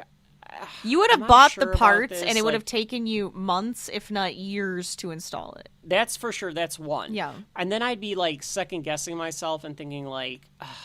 is this really the right one? Like, I would be doing, like, months of research trying to figure out... That, too. I'm going to give credit to this episode and the next episode, and the Halloween episode, for that matter, although you only really see the Halloween episode at night. And they're allowing the seasons to take place. Mm-hmm. Like, it gets darker earlier. Like, there's more twilight in this episode. Right. Yes. It gets, like, darker a little earlier. It has a sense of season to it. Right. Which you don't get a lot in television shows. So it was nice to kind of see, like, a fall almost with these episodes. So it might be lunch. It might be later than that. But it has that sense of season to it. Yes. I thought maybe... because he has his laptop out, that he was looking for a place to stay or trying to, like, find some legal loophole that he could stay in his apartment. That's his, like, problem with it, is that he doesn't think that he, like, can actually enjoy a life where he's not this, like, rich hotshot lawyer. Right. He can't schmoove schmon with his schmeif, I think is how he puts it. Yeah. I think that is how he puts it. She tries to say, the less you have, the more you can be. And Jeff is like, there's a silver lining here, isn't there? You're attracted to bums. And thinks that him being poor is making him more attractive to Britta. Well, I think he's also just giving her shit. I don't even know if he really means it. Oh, yeah, no, I don't think that's true either. I think that he just realizes, he's just, like, teasing her. He's just messing with her. Right. Now, I don't think he's necessarily wrong. I definitely see Britta as somebody that can be into I want to fix him. Bums. Yes, he's kind of a schmo, 100%. So it's like, if I can fix him and help him get his life together, I feel like that is a total Britta thing. Yeah, she definitely Britta's it with a lot of guys of trying to do that. Yeah, absolutely, 100%. So Britta says, "Well, your house is getting towed or whatever." She says. So now he has nowhere to stay because that, of course, is where he's been sleeping. Right. Well, I do love that he says, "Stop, that's my house." That was great. Oh, yes. That's a good line. That's a good line. Stop, that's my house. It makes you kind of wonder where Starburns is. Like, if Jeff can't afford to live, how can Starburns afford a place? You never know. We don't know what Starburns is doing on the side. We know nothing. That's true. He's selling drugs, that's for sure. Probably. But I think that goes back to Jeff is too proud to live in a place that isn't his pristine, like, luxury condo or whatever. Of course he is. The next thing we see then, of course, is Abed's dorm room, and Jeff knocks on the door and asks Abed if he can stay with him. It is the one that made the most sense, I think. Well, obviously, for Jeff to stay with Abed? Yeah, I think it was either going to end up being Abed or Pierce. Yes, I think Pierce would have. I'm surprised Pierce didn't say Pierce you're didn't coming to even stay with say me, anything. Jeffrey. Yeah, he would have just said it. He would have just like he was like pushing it on him. Yeah, that feels like an episode that they could have done at any point during the series. Of Jeff has to stay with Pierce at Pierce's house. Yeah, and Pierce trying to be like ultra fancy and like wearing bathrobes and stuff and things like that. Yes, absolutely. Yeah. Like trying to be like Hugh Hefner or something. Yes. Yeah, that I definitely could have seen that. 100% could see that. But otherwise, because that was never even on the table, Abed, I guess, makes the most sense. And maybe they didn't even bring it up because of the fact that it would make the most sense. Mm-hmm. So to get him in Abed's dorm room over Pierce. Now, you could easily... Here's a commentary that I noted about this episode. Mm-hmm. I can't remember when the episode came out. It was like some review. Might have been IGN or Entertainment Weekly or something like that. But somebody at the time, one of the reviewers, said that it felt like 3 B stories spliced together to make an episode without like an A story. And I totally understand what they mean. Because when you think about it, all of these stories do seem pretty small, like side stories. Right. But what you could have done, if the characters were more established or you did this a little bit further into season 1, is have Jeff go to Pierce's for 2 minutes. And he's like, okay, I'm not staying here. Go to Shirley's for a couple of minutes. Go to Troy's. And then he ends up at Abed's. Yes. You know, and like, Abed is like the one he's having the most gauntlet. comfortable with or something weird. Yes, and he didn't think he would. Like, right. You like almost Abed could have keeps gotten away saying, with like, that. but you could stay with me. And he goes, well, no, I'm going to go stay with, and he you know, keeps XYZ. passing. Yes. That would make a lot of sense. Because he And goes, because he no, doesn't want me to and stay in a Abed would dorm not room. work together. And it's a dorm. I Yeah. have no interest in the dorm. And yes, I could absolutely see that. That would have been a nice little Shirley's fun kids act. would probably drive him nuts. And Shirley's then you have, kids are driving him nuts. And you have racist, Troy's racist dad. Troy's dad just stares him down. Yes. That would be really funny. Yeah. So it could be really fun. Like you did. It didn't even need to be like 30 seconds. It's just like Jeff walks in and is like at the dinner table, and like his dad is just like staring at him because he's racist. Well, so he's like, guess I should get going. And just like leaves. Yeah, that would be a good little bit. Yes, I would have loved that. That would have been fun. But as it is, I mean, the point of the episode is to do some different things with Abed and Jeff, obviously. But I could see where they could have maneuvered some things around to make it so it was more concentrated on this Jeff plot line, and then you get a little bit of the home life of the other characters. Right. So that could have been something. Absolutely. Not that we ever try to improve on these stories or anything. Of course, never. Rachel, of course. Never, ever. Abed, of course, is immediately able or ready to allow Jeff to come stay. He asks Jeff if he wants the top bunk or the bottom bunk. And Jeff says the top. And Abed says, yeah, me too. I'll race you for it. And he jumps to the top. Immediately jumps in. Yes. Which you can kind of tell that he already had the top bunk. Like, that's his everything sheets. is on the top bunk. Right. Yeah. Abed is watching some cartoon. Rachel, I didn't know if you knew what this cartoon was. It looks like something from the 70s that is very, like, line drawn and concentrated in color. I figured it was something real, but I had no idea. I did not recognize it. And then at the same time, I was wondering, well, unless Sony and or Universal allowed them to use this, it's probably fake. But I could not recognize what it was. All right, so I don't know it, but I just found it because I decided to just look it up.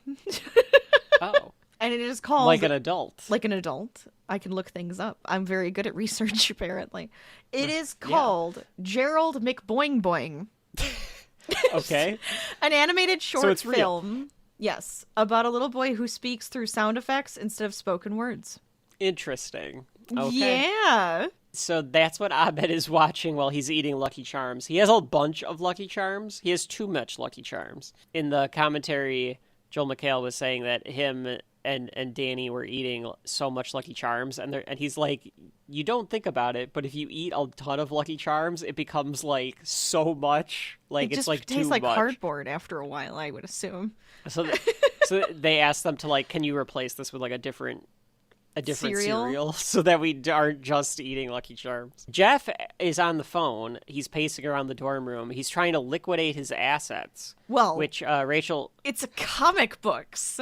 You nerd. That's what I thought too. It's something to do with Spider-Man. Yes, 100%. Because he says like, what do you mean that they're not worth anything? He has the proportionate strength of a spider. Yep, 100%. So clearly he's trying to sell some sort of Spider-Man collection. Yes. Yeah, that he has. That's totally a closeted Jeff thing, I feel like. Yeah, I could see that. And because it's Abed, he just doesn't care that it's Abed.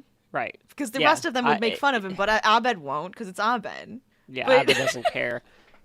Well, and it goes back to Jeff knows as much television stuff as Abed. Yes. So he probably does have this knowledge of Spider-Man or something, right. And he just doesn't let anyone know because he's so afraid of his image. Yes, he's a pop culture fanatic.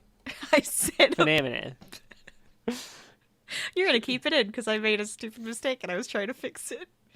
That's right. Phenomenal. Yeah, phenomenal like instead of fanatic. Phenomenal. Jeff is all pissed off because this guy won't buy his his Spider-Man comics.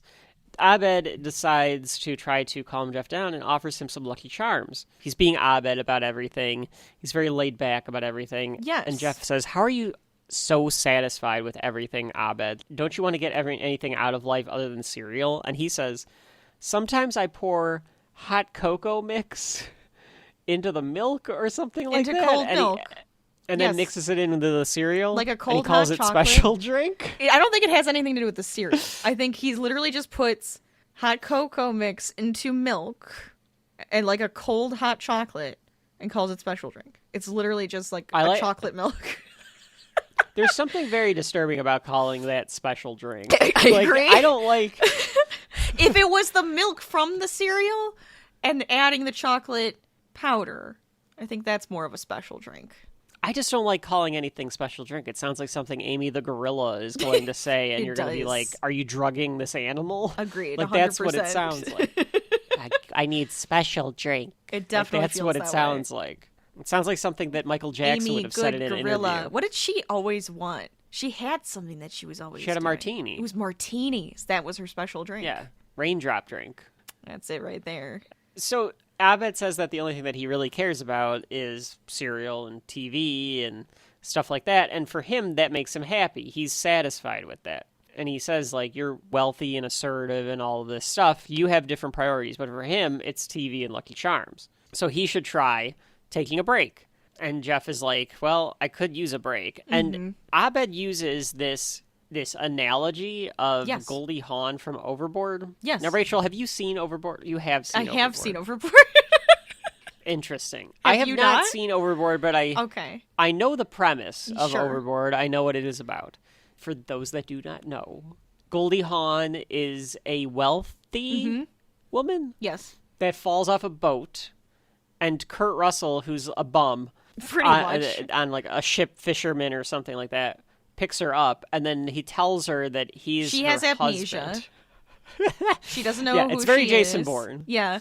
And he tells her that he's the husband. I think I don't remember if...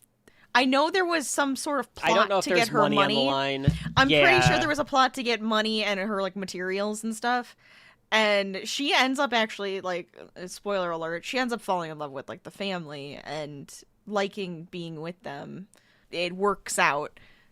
It's a little gross and creepy though, but it's terribly problematic. They tried to remake that. Did they? Like 15 years ago, maybe at this point, with Anna Faris and I think Hank Azaria or something, where they swapped the genders. So this time he fell overboard, and people were like, "I don't think that they understand that it wasn't the." Yeah, that doesn't make it better. It does. It really doesn't. Abed's point of all of that is Goldie Hawn didn't realize that she enjoyed that particular lifestyle better, and maybe Jeff could Goldie Hawn it. For Jeff, it's whatever he wants. So should he try? Basically telling him to try being a bum. Try a different lifestyle. Try living like Abed. Yeah. Yeah. Meanwhile, Annie gives Troy a picnic blanket. The line that Troy says about how brilliant the picnic blanket is great, because he tells Annie, like, oh, this is great. I was just going to sit on newspaper. He was going to have them sit on newspaper. A picnic blanket. Genius. I was just going to lay down newspaper. It's the blanket my grandmother used to court my grandfather. Yeah? That's pretty hot. Like they're puppies getting potty trained. What is that? It's such like a dumb teenage boy mentality, though. Like, really that's fine. is. I'll just spread some newspaper out because we don't have anything else to sit on. Like, just sit on the grass. Jesus. And then Annie tells him that it's the blanket Annie's grandfather used to court her grandmother. So weird.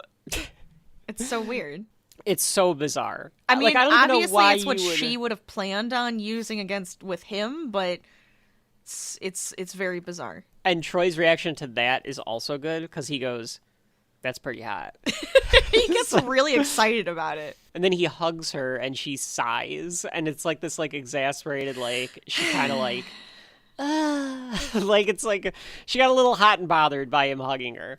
She's never been more love struck for Troy than in this episode. Probably. Really. Like, even in the episode about the football of feminism and you, this was even worse than this that. This is way worse. But I guess it's just because she's even more into him. She's been hanging out with him even more, so it's just making it worse. Yeah, I suppose that if you think about it, that she thought maybe she would not him once she got to know him. Yeah. She thinks she has a chance, and every time he does something, it makes her feel like he likes her. So it's kind of one of those things where it's just like hard for her to think or do anything differently because it just makes her think that he likes her. Shirley tells her, you have to tell him how you feel. You can't keep going through life like this where you don't know. You just keep pining for him and he's oblivious to the world. Like, you have to actually say something. And Annie is like, well, that could ruin the friendship, though. Right. So I can't say anything. But Shirley has a point. Love is always a gamble. You kind of have to, if you want anything to change, you gotta kind of put it out there. And there's always there's always a chance that it gets all screwed up, or there's a chance that it works out, or you just go back to being friends. The thing is, though, like, I get that advice that Shirley is giving, but it's not like Troy clearly does not like Annie that way. As far as we know. Troy is clearly... As far as we know. I don't think there is a clearly. You don't think so? No, why would there be a clearly? It just feels like Troy has... It's Troy's Troy. He is never clear on anything. He's very just to himself with most of his feelings. I suppose that's true. Just because he's going after another girl doesn't mean that he might think Annie's cute and have a crush on her. The most leading on that he does is when he tells Annie that he wishes that they would have hung out in high school more. Yes. Or something like that. Which is like... he thinks that they would have actually been able to hang out more sooner. Which is like heartbreaking for Annie to hear, I'm sure. That's the one where like maybe you'd have an argument where like that's as much feeling as you get from him. I kind of wish that, we would have become friends earlier. But Troy always comes off as so innocent that it almost feels like he truly means it that way, where it's just like, wish we would have just hung out more. Again, right. He also just comes across that whatever he says is what he says, right? But I also feel like he's that kind of guy that goes, well, we're friends. I can't do anything. Even if I like her. I like her, but I can't do anything. I hear what you're saying. In my head, and I don't remember if this ever gets resolved, it almost feels like in the next episode, they kind of flip it. Mm-hmm. They kind of flip who Annie has a crush on. Yes.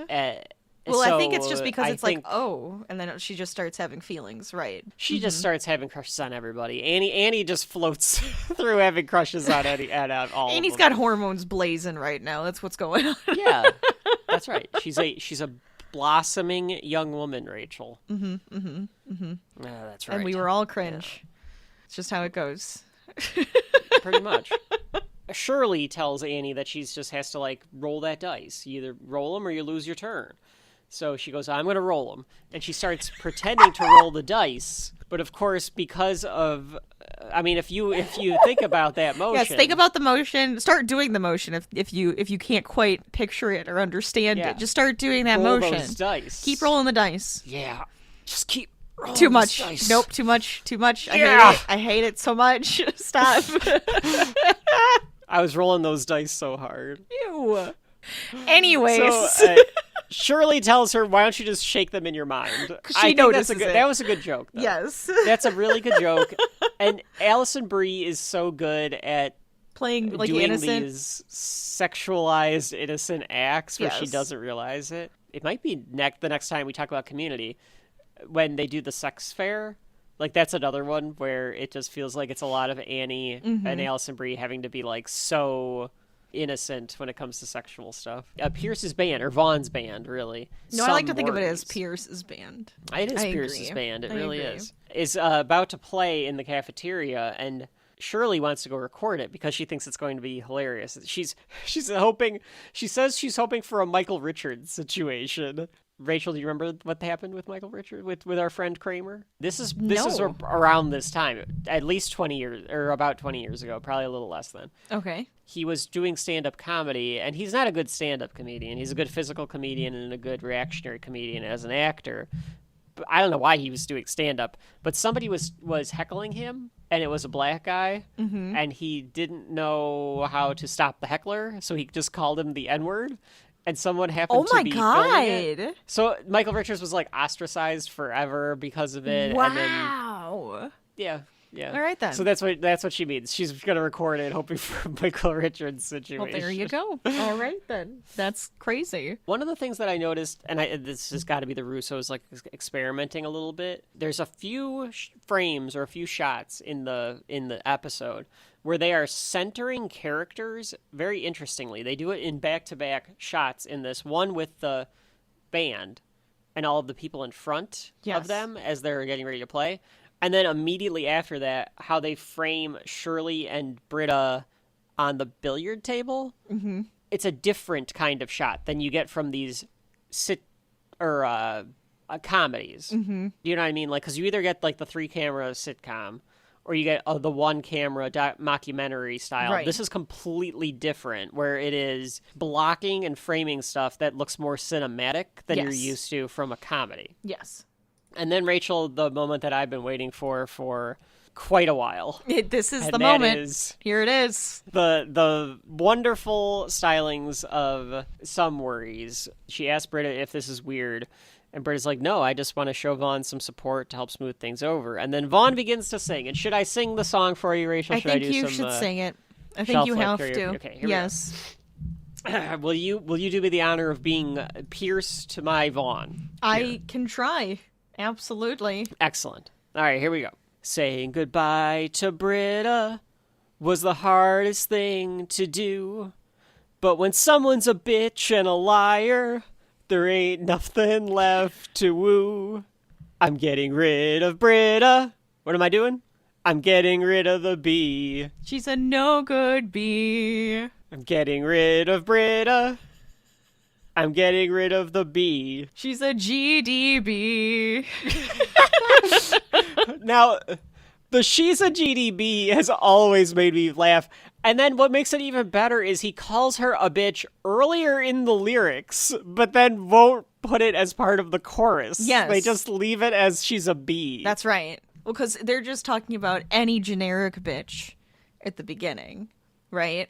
And then he's like, but she is a bee. She is a no good bee. That's right. Okay, That's got right. it. That's right. And I love calling her a GDB. That in itself is very obvious what he is calling her there, but I love that they like censor it themselves. Yes. Well, because she's Britta, and it starts with a B, and so does bitch. So I feel like that might also be why they went with B. I'm just saying. I'm not going to give them that much credit. I think that I am.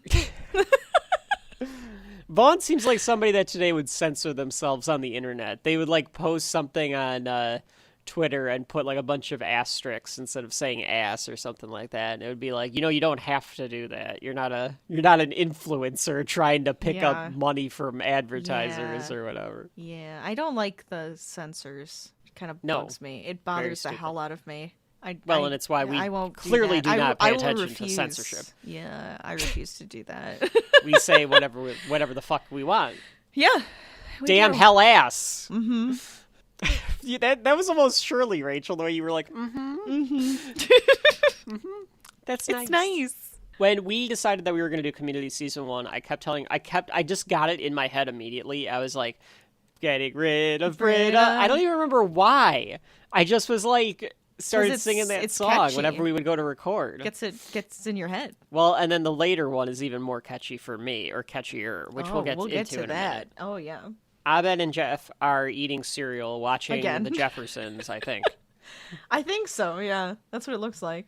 And Jeff says that TV is the best dad that there is. TV never came home drunk or insulted me. He's revealing his daddy issues, which he has throughout the series as well. They both were talking about it because Abed was saying like his dad would never watch TV with him. He would never really do anything with him. That's true. Mm-hmm. Yeah. Well, we know that Abed has his family issues as well. Of course. But I mean, it's like another like side to it where it's just like, well, he never really spent time with me type of thing. And this is the thing he liked to do. And Jeff was just kind of like, yeah, this is what I like to do too because I had his crappy dad. Yeah, so all I did was watch television. Yeah. Mm-hmm. He was raised on TV. Right. Or raised by TV. He even got forgotten at the zoo. It's really sad. Yes, that's another one. That's where he was forgotten at the zoo. How do you get forgotten at the zoo? It's a very good question. question. With friends? I don't know. Did he go by himself? Did he go with friends? Because it's not like if his dad went with him. Did he just leave him there? Yeah. Did the dad just leave him at the zoo? There's a lot to that. I'm assuming he must have gone with friends and he had to get picked up and he never got picked up. Yeah, there's a lot to that story that's unresolved. We'll have to remember that one for if that ever comes back up, because that doesn't make any sense, but whatever. Jeff has come to terms with losing the condo is how he tells Britta, because Britta is kind of like, how are you doing this? And what about the platinum faucets? What about all of your stuff? Do you even have faucets? And Jeff says that they don't have faucets. They have a communal bathroom.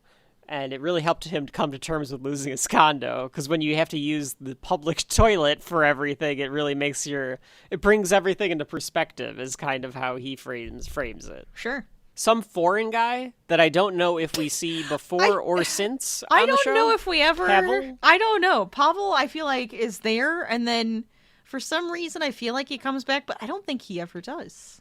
But he might. Maybe he just randomly pops up every once in a while. I posited that there's a reason that he shows up at this moment and never is seen again, and it's because Jeff and Abed are living in a 1970s sitcom for themselves. And they needed to have a neighbor that just comes in. A foreign neighbor just pops in. That makes sense. Speaks in a foreign language that is never seen or heard from again. I like it. They introduce him to Britta, though, and he immediately recognizes the name from the song. Getting rid of Britta. Getting rid of Britta. Getting rid of the bee. Getting rid of the bee. So Britta storms out because she's pissed off. Of course. And we go to band practice where Pierce is rocking out, because all you got to do is put Chevy Chase behind an instrument and he'll be in Happy Land, and that's all you need to do to get the best out of him. And he is like rocking out too. Yes, like he's like doing the faces. faces. Throwing his head back. Yeah. He's really trying to have fun with it. Britta confronts Vaughn about this and says that the song is offensive to her and rhyme scheme, which is true. Yes.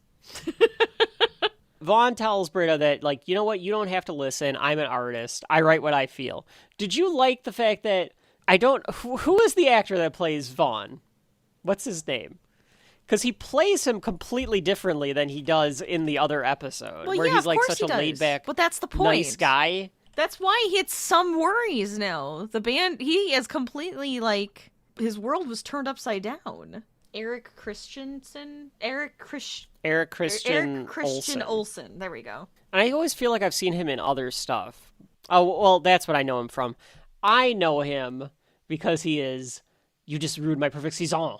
He's in Not Another Teen Movie, and that's where I know him best. Oh my god. Because he's the starting quarterback that Jake Weiler takes over for. So anyway, my point of that is he plays him a little more tragic and broken in this one, to the point where like his hair is like still his surfer hair, but like it's darker. Like everything about him is just a little dark. I think he's always in like an extra shadow. I think they do lighting on him too to make him feel like he's like in darker shadows. But he does look more tired and everything. He looks a little more tired, and the way that he's like staring down Britta is it's got more menace in his eyes than it usually does. Yes. Pierce says that he'd like a word with Vaughn. He wants to finally like tell Vaughn, I can't let you like talk to Britta that way, but he can't get around his keyboards because he's surrounded himself with all the keyboards, which is a funny little physical comedy from Chevy. Vaughn decides to walk over, and Pierce says, like, I don't want you to talk to Britta that way. She's my friend. She's a nice kid. You don't have to like keep ragging on her like this. Vaughn says that like it's his song, he wrote it, and Pierce is like, wait a minute. This is our song. We both wrote it together. Do you think that they did, Rachel? Did what? Wrote it together? Do you think that they wrote it together? Do you think that Pierce contributed? I would assume... I bet he came up with the melody. He must have come up with the melody. He may have come up with something in the song itself. Maybe he's the one who said she's a bee. That's what I was thinking too. Maybe he's the one that was just like, well, maybe we shouldn't be like so harsh. We could call her a bee. That's what I was thinking. That was what I wanted to posit to you as a theory. Because I could see that. Because he's he's like, I don't want to call her a bitch. Like, that's too far. It's too harsh. Why don't we just say a bee? Like, that's what I was thinking, too. Yeah. I like that. I like that that's his like, part. Yeah, it's enough that, like, Pierce would not want to be excluded from it, so he's not going to go as far as to say, like, you can't do that to Britta. Mm-hmm. But why don't we just say a bee? It's more provocative and, like, selling it's more that thought-provoking. You kind of have to be like, ooh, what's a bee? Vaughn calls him a fat, lazy cat because he says, Pierce says, are you Garfunkeling me? Meaning, like, Simon and Garfunkel, like, not getting credit for the Garfunkel part of it. Vaughn, because he doesn't know who Garfunkel is, says, are you trying to Garfunkel me? Maybe. Assuming to Garfunkel someone is to keep putting up with him, even though they're a fat, lazy cat who hogs the spotlight and eats all the lasagna. I get it. You're jealous of me. What? Oh, why? I don't know. Maybe because when I put on these skinny jeans, my ass looks like a baby pumpkin. Or maybe because I'm not a small, nippled, credit-hogging jag who only knows 3 power chords. My band, my song.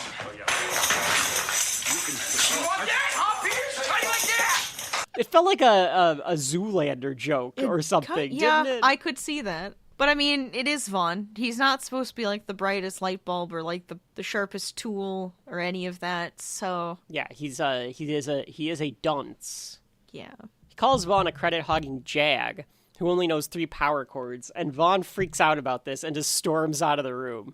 Are you sure it's not the small nipple comment? It could be the small nipple comment, or the fact that Pierce says that he looks better in skinny jeans.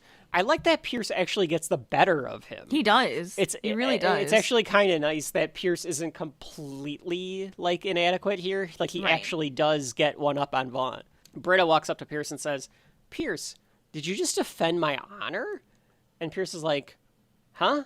Oh, yeah, totally. That's totally what he did. It wasn't that he was pissed off that he was taking credit for his song. Well, it is, but Pierce did. He said he wanted to start that because he was defending Britta's honor. Sure. So he was like, I guess that it was kind of partially that. He was defending Britta's honor. Right. Like, Vaughn just turned it on Pierce, but Pierce totally did intend to defend Britta's honor there. Absolutely. Yes. So I can't believe I'm going to say this, but I will give some credit to Pierce. He was trying to be a friend. Yeah, he really was. Which it pops out in the weirdest ways sometimes for him.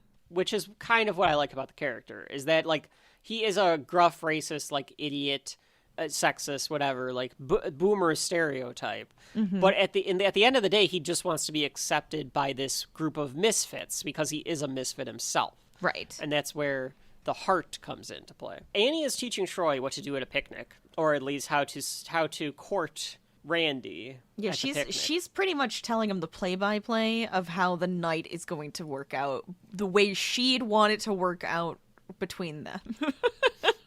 Yes, she's played this scenario out several 100%. Times in her head. Absolutely. And now she's doing it herself. Yeah, lighting the candles, and you each take a bite, and then you'll laugh, and all of this stuff. Troy just looks a little, like, funnily at her. This is where he says that, like, we should have hung out more because you're really nice and everything, and he compliments her and stuff like that. And I she's couldn't have helpful. done this without you. Because he's like, I'm such a jock dude that I don't understand how to, like, I guess it's kind of like how to date a woman the way she'd want to be dated.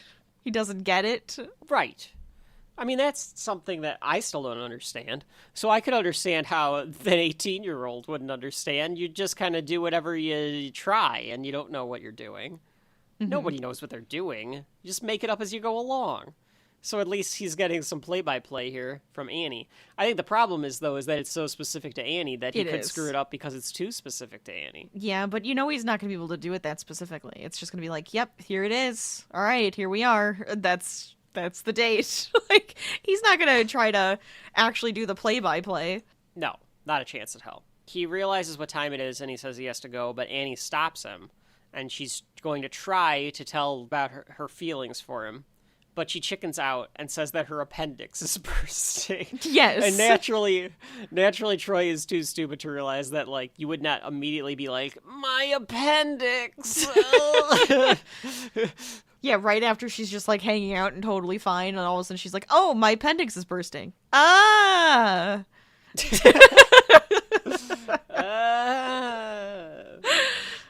So they go to the clinic on campus. Yeah, I it's think, definitely the campus clinic. Yeah. We get a cameo from someone that I did not remember is in Community. Nor I don't know if he ever shows up again, and it feels like it would have been a good character to bring back. It could be one of those weird recurring characters that you just don't realize is recurring. It's like seeing Professor Whitman in the episode a few back.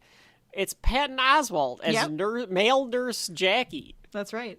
So Patton Oswalt gracing our presence here, obviously. He's in everything. Why wouldn't he be in Community as well? This might be his first appearance on Shelf Life, though. I think it is. I think it is. Somehow. Yeah, it really is. Like, eventually he just will cover most television subjects for us, for sure. Yeah, that's fine. I think he's in every television show that we have covered so far at some point, including somehow the 1987 Teenage Mutant Ninja Turtles in some form or fashion, I bet. I bet he did a punch-up on some script in the 90s. 100%. He's got his hand in something there. The 1950s Twilight Zone before he was born. Somehow he was in that, too. They put him into it post. I don't know. Yeah, that's right. I don't know. Now I just picture Patton Oswalt doing stand-up comedy and him being like, I invented a time machine, and the only thing I did was go back into the past and had a cameo in a 1962 Twilight Zone episode to correct this grievous error. Honestly, like somebody makes a mistake. Yes, I could see him doing that. I could see him wanting to do that. I can hear him doing the stand-up for that. Yeah. Patton, I know you're listening. Feel free. If you'd like to be on the show, this can be another one that you can make a cameo. That would be fun. You could. We will definitely allow you to make a cameo. That would be very fun. 1,000%. You did Red Letter Media. You can do us. Yes. We're the same. We have just as big a following. Yeah, that's exactly why. For that matter, Aaron Moriarty, if you want to be on Shelf Life because of Jack Quaid being on Red Letter Media all the time, or I'll accept any of the rest of the cast of The Boys, Karen Fushikara. Any of them. What's his name? Star, if you want to come on the show. Carl Urban, for sure, can be on the show. I will definitely allow that. Oh, God, Any of you want to come on just to spite Jack Quaid for being friends on Red Letter Media. Patton Oswalt comes in, and he tells them that... And he's fine.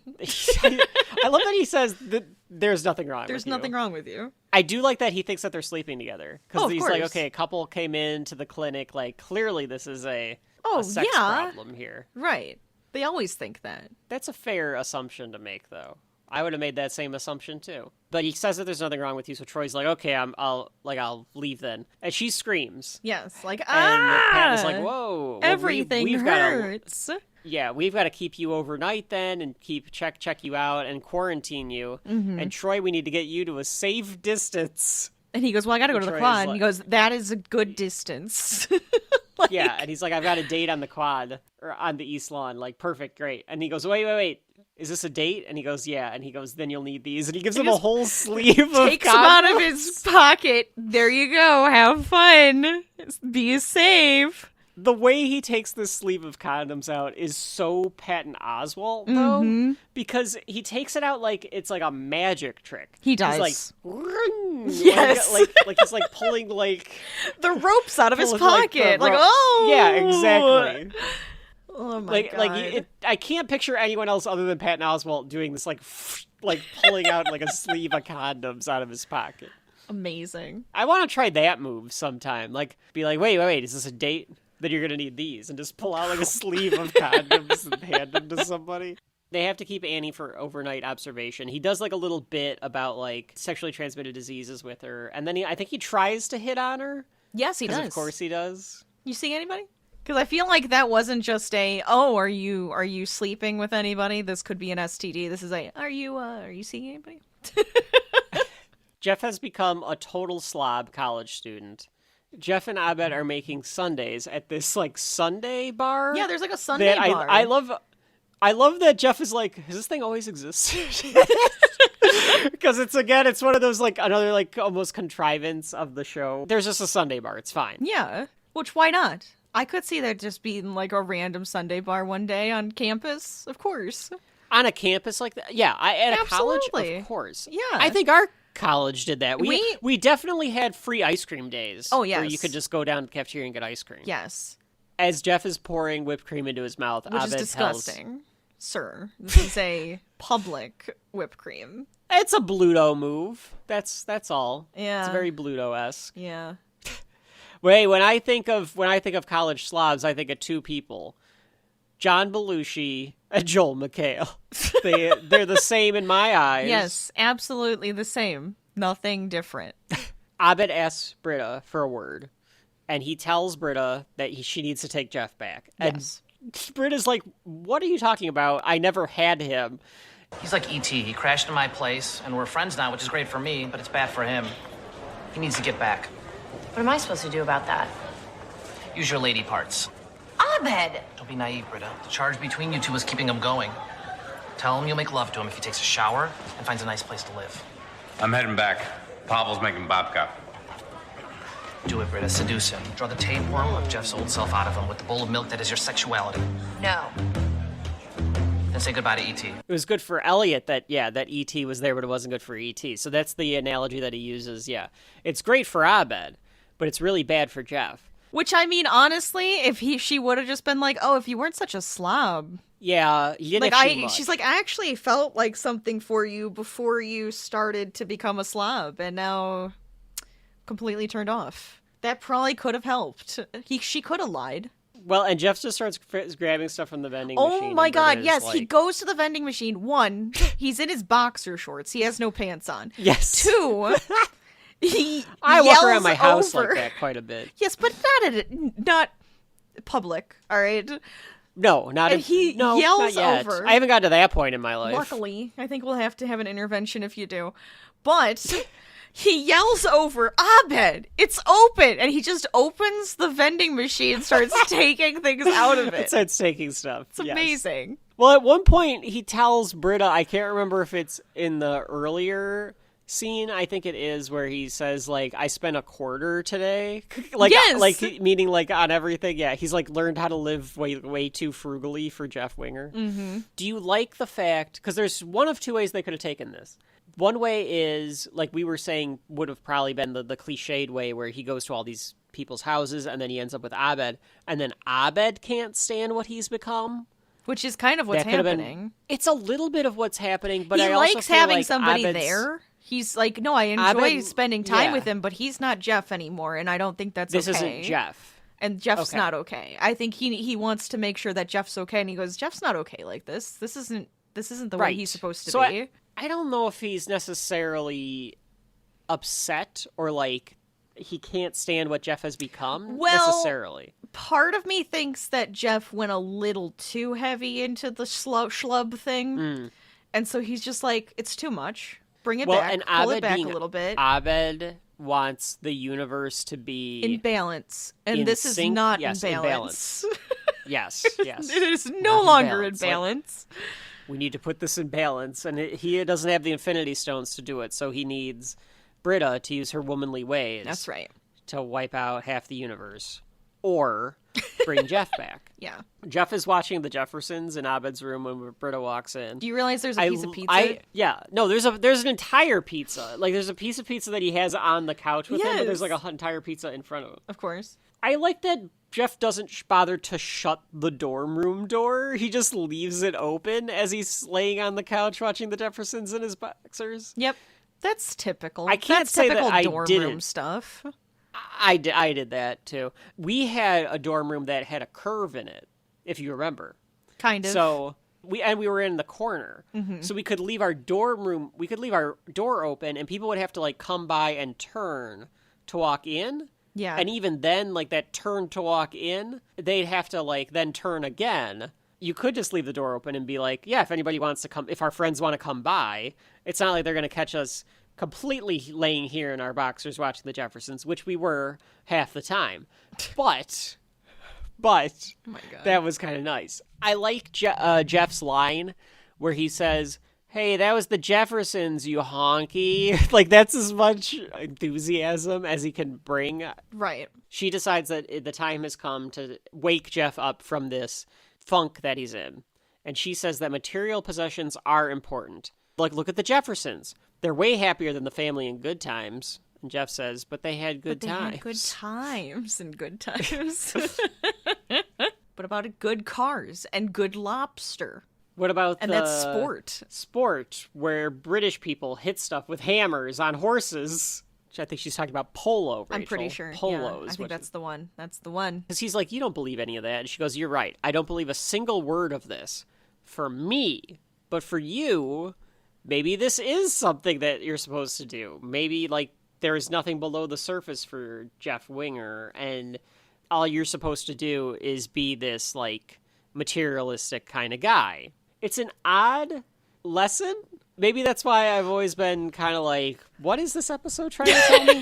Because it's almost Seinfeldian. Mm-hmm. Way more Seinfeldian than the Community part usually is. Where Definitely. It's like, Jeff Winger, you are materialistic. You are... That's your character. That's who you are. That's your personality. Like, you that's can't your be character. Abed. Right. Yeah. You can't give up because that's what you like to be. So maybe, like, if you take it from that standpoint, yes, you're trying this, but you don't really like it. You're just depressed. You're not enjoying being this character. No. You need to go back to being what you are. Mm-hmm. She throws him a bag, and she has the Italian crafted faucets inside. Britta broke in and got the faucets to say, put these in when you get a new place. Yeah, get a new place. Now you have those fancy faucets.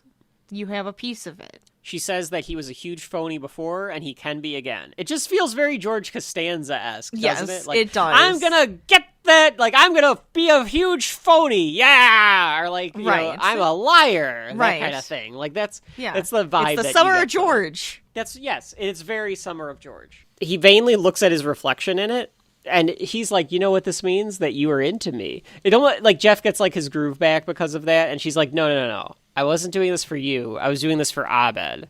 Right. And he's, like, fixing his hair. He's fixing his hair, yeah. Yeah. So he's like, he's coming back. That's, like, that's the indication that he's coming back. Right. Before the band, the Night Under the Stars concert, Pierce goes up to Vaughn and says that he's out of the band.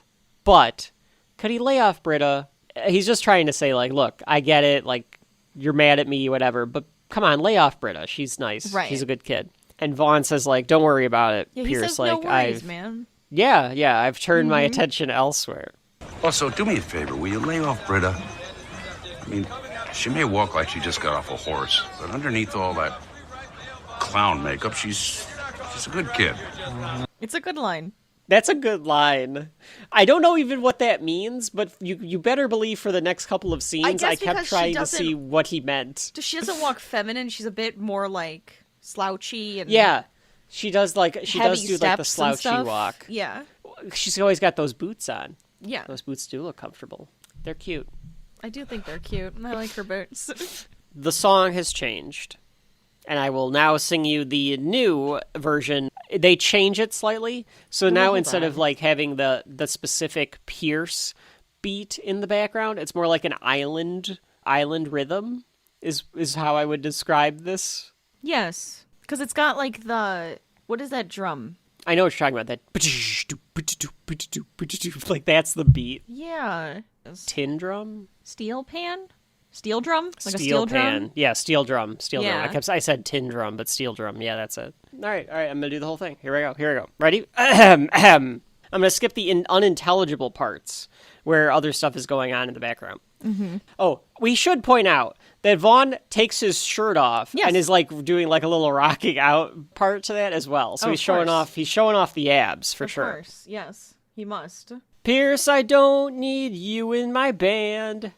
I don't need your heart or your hand. I am my own person.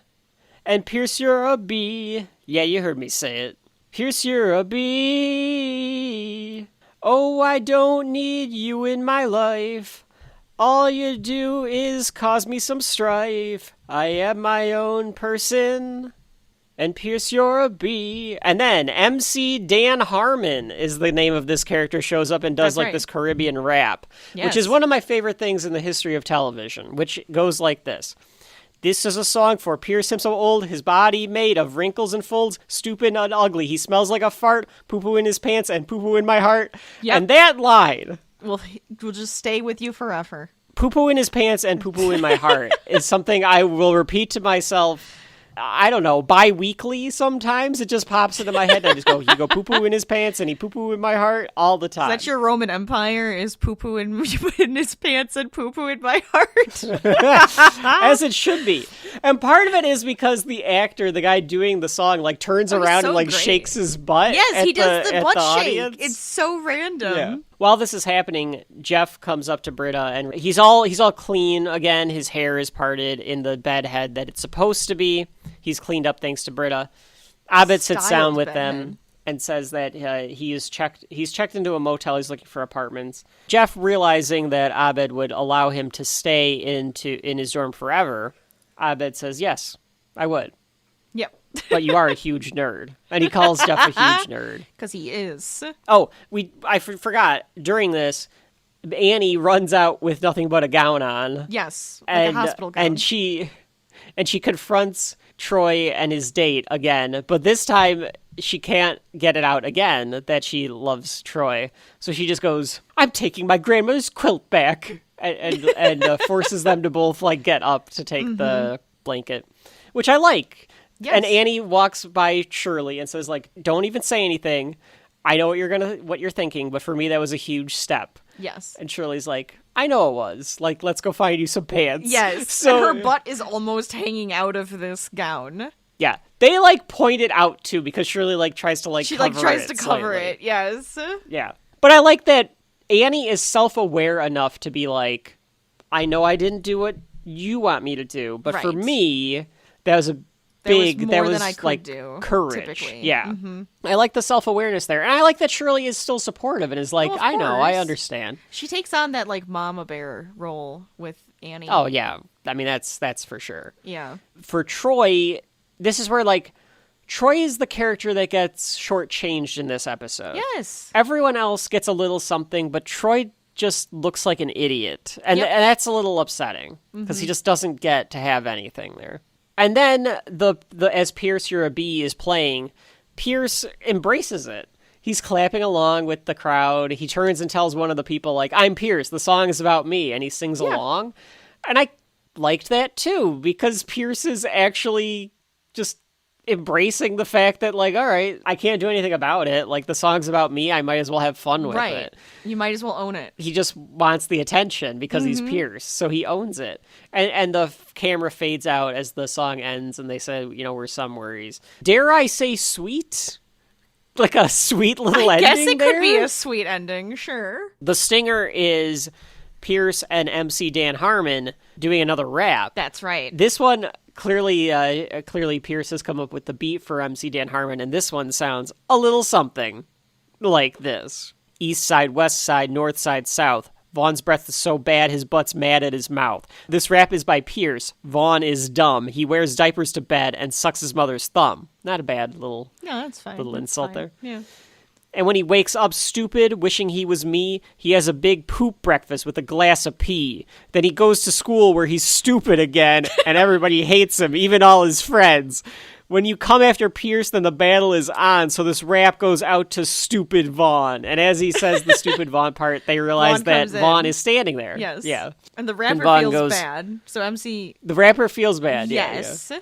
And Vaughn just goes, okay, Pierce, well played. This isn't over. Vows for revenge. I like it because it is terrible. All the lyrics in all of these songs are terrible. And that's what makes them realistic and funny at the same time. And they fit the characters so well. Because for Pierce, it's all just make it poop and pee-pee humor. Yes, but it's so that's kind of what Vaughn did too with the fart with joke and the poo-poo in his heart. Yes. Yeah. He goes to his level. That is how the episode ends. That is the end of home economics. So, Rachel, we have passed that class. What did you think about home economics? I think it is fun because it has like the goofy songs and everything. I don't know if this one is as strong as the other ones has been for me, at least. And I think it might be a part of because it's like, okay, the way that Troy acts in this one just seems a little off. Annie is so hyper focused on Troy. It's just a little too much. And it does kind of feel like a bunch of just B stories put together, almost like it's a side or like a, what's the word I want for an episode? A bottle episode. It feels kind of like a bottle episode. Yeah, it almost feels that way. So it just doesn't feel as strong, but it does have like some fun pieces to it that still make it enjoyable. I think, we talked about how the episode could be structured more soundly to have it have a little bit more focus. I do think there's a lack of focus in this episode, and maybe that's how you feel, because I think that you are definitely feeling what I think a majority of people think about this one. My judgment is clouded because of my love of the songs in the episode, which is fine. That's but I fair. do kind of wonder, if you were to tell me before today, or before I watch these episodes, which is the weakest of the ones that we're covering today, it'd be this in a heartbeat, this home economics one. Mm-hmm. And I think that's probably still objectively true, but I think I'm going to have to rewatch them before we do our rankings at the end of the semester. Sure. This episode is sweeter than I thought it was. Like, I truly was like, oh, that's kind of nice, like the way that they all... Especially with how Pierce treats Britta in this one. Britta. Mm-hmm. Yeah, how Pierce treats Britta, how Jeff and Abed bond, right? Even though it's like an odd way for them to bond. There's nice little character moments in it, and because of the music, now I'm like wondering, like, was I in the mood for it? So I almost feel like I have to rewatch them, because like Introduction to Statistics and the debate episode, I think, are better than this. But there's enough in this that it makes it still enjoyable for me, in particular the music. The parts that I think are weaker, Jeff's storyline is so small. If you actually think of the beats that happen in Jeff's storyline, it's not much. Not much happens. Right. No. And the he's a Annie weird conclusion. storyline. Yeah. Yeah. And the Annie storyline is one beat that makes Troy look bad and at least gives Annie a little bit of character. Like, she stands up for herself in a way, like in an Annie way. So like that there is something there, but it's, I don't know. I was going to give it more kudos, but now that I'm saying it out loud, I think this is why I always do put this one a little bit lower on the poll. It's okay. But it's surrounded by stuff that's stronger than it. It's in the middle of stuff that I think is stronger on both sides. But we'll get to that when we get to our next class, because it is time for the sibling rivalry to join the debate club. That's right. In debate after 109. Yes, after our next break, we are going to go to debate 109, and Rachel and I are going to fight about whether or not man is evil. Spoiler alert, we both feel the same way about that. But we'll see how the debate club goes after the break. Is everyone bringing a treat for the Emmy party? I made How I Met Your Muffins. New Adventures of Old Crispies. Lost carrots. That's ham. Or is it? I'll put $100 on Glee to win. You like Glee? I like $200. I'm only going to this party for you guys, and I don't subscribe to the ritual worship of self-indulgent narcissists making long-winded speeches Play her about off, causes baby. that only they possibly care The about. Primetime Emmys, brought to you in part by the all-new Infiniti QX56. Community premieres Thursday, September 23rd on NBC. And we're back with another episode of Community here at Shelf Life. I didn't know how long you were gonna go. I was like, I'll just let him. I was trying to make it like it was some sort of Breakfast Club thing or like freeze frame. It was I very put my freeze fists frame-esque. up in the air. Yeah, and then I just sat there and wanted to see how long Rachel could hold out. I'm guarantee you in the edit, I cut the amount of time that I made people sit and wait for me. It was a lot longer than you think it was. Yeah. Mm-hmm. Definitely. I do that a few times to Rachel. I just want to screw with her, you know. It's great. You know. You have to. It's part of the fun. Anyway, Rachel, we're back. We have another class here. Actually, this is more of a after school or like club.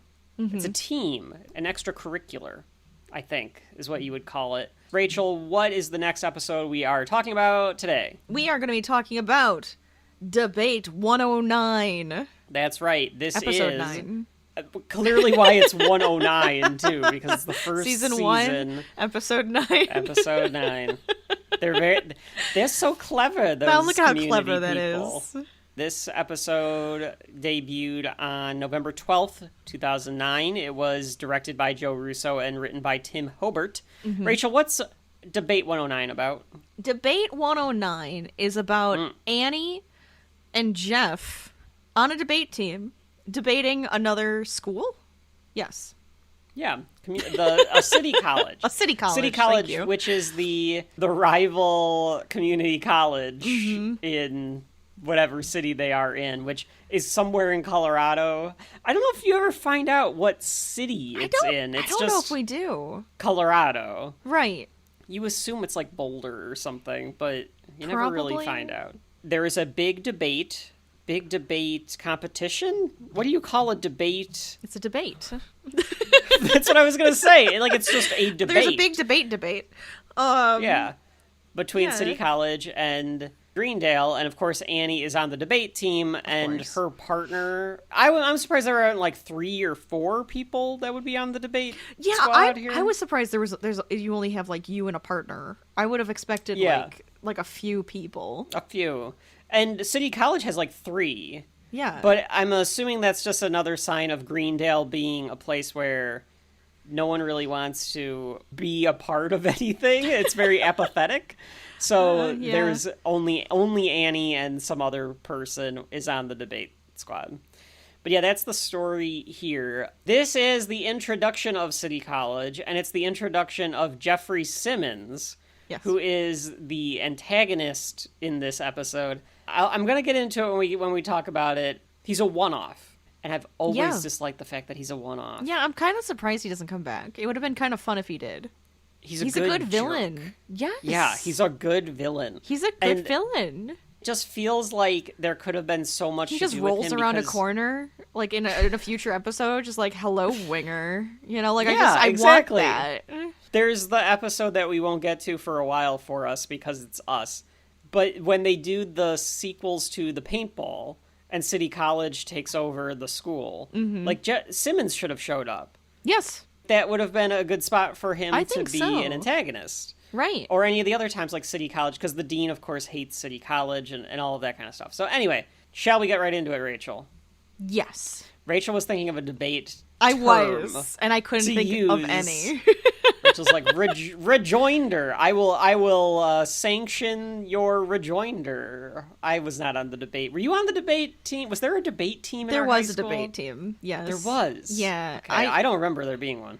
I don't know who the hell could have been on it. I wasn't on the debate team. I was in like a speech team. It wasn't like you did debates. There was a speech team, but I did do the speech team. That. So I would have to like memorize speeches and do those. Yeah, I remember the speech team. I just don't remember the debate team because the speech team was like I remember specifically there was one where you like had to improvise speeches. Yeah, so it's like similar, an idea of that. Yeah, I remember doing Scholastic Bowl. Yes, that too. When I was smart, but I don't remember debate. I never liked doing debates. I remember doing them in like grade school. They made us do debates, and I never liked it. In grade school? Yeah. That's interesting. Yeah, I never was a huge fan of that.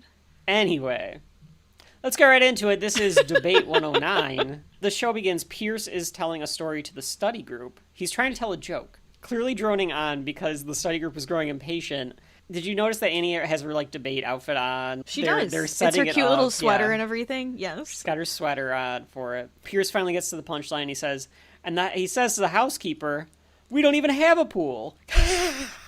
I cannot do the Chevy Chase like no air laugh. I've always enjoyed that no air laugh. Yes. Abed and Troy are not there. They are absent. They're probably in a class or doing something, I would assume. Shenanigans. I don't think we find out where Abed is, but Troy was somewhere else watching Abed's videos. We find out in a minute. Meanwhile, the dean comes in on the intercom, and he gives an update, which he usually does. And then Pierce is like, now I got to start all over again. And Britta gets super frustrated and stops him and yells at him. Yes. couldn't hold it any longer. She's been sitting there like twitching. Yeah, she's like all agitated and like pacing and stuff. You don't really know why. And then Jeff with a really good line, because he says, "I'm saying this to you as a friend." I'm saying this because I care about you and you're my friend. You need to start smoking again. I really think you should. They said it makes you lose weight and your skin looks really great when you do smoke. Guys, I really appreciate your support. You need to start smoking again. Because Britta is trying to give up smoking. Quit. So it's like just making her crazy. Yes. The rest of them try to encourage her to start smoking because she's super irritable because she stopped smoking. Mm-hmm. And I can't remember which one says it. I think it's Shirley who says, "Your skin looks great when you smoke." Rachel, I have never smoked, as everyone knows. I'm a good little boy. I also have never smoked. So I cannot relate to the idea of not smoking and becoming super irritable about it. I was trying to think if there's anything that I've been like, Is there anything that you have that's like a vice that if you got like stopped doing it, if you ate something or like some sort of nervous tick I don't know. I couldn't think of anything where I've like just been like, okay, I gotta stop doing that. Like I don't eat well, of course. And then maybe there is something and I'm just not aware that I became irritable because I gave something up or like got over it or whatever. You know? Yeah. You know? Were you thinking of anything? Was there anything on your mind? The only thing I could think of would be if I stopped drinking coffee. But at the same time, I don't have to drink coffee, so it's not okay. You can just stop. You can just stop anytime. She says. But I have, like, when we're on vacation or if I'm at like mom and dad's house, I drink a lot less coffee than when I'm at home. I was gonna say, we just went on a vacation, Rachel, and you went and got your coffee. Partially because I said I want to wake up to the smell of coffee. That too. Because it's not a vacation if you don't wake up to the smell of coffee. I just always want the smell of coffee, so... It's a great smell. I mean, I have several candles that smell like coffee, just in case I don't have a particular coffee smell in the house at all times. Anyway.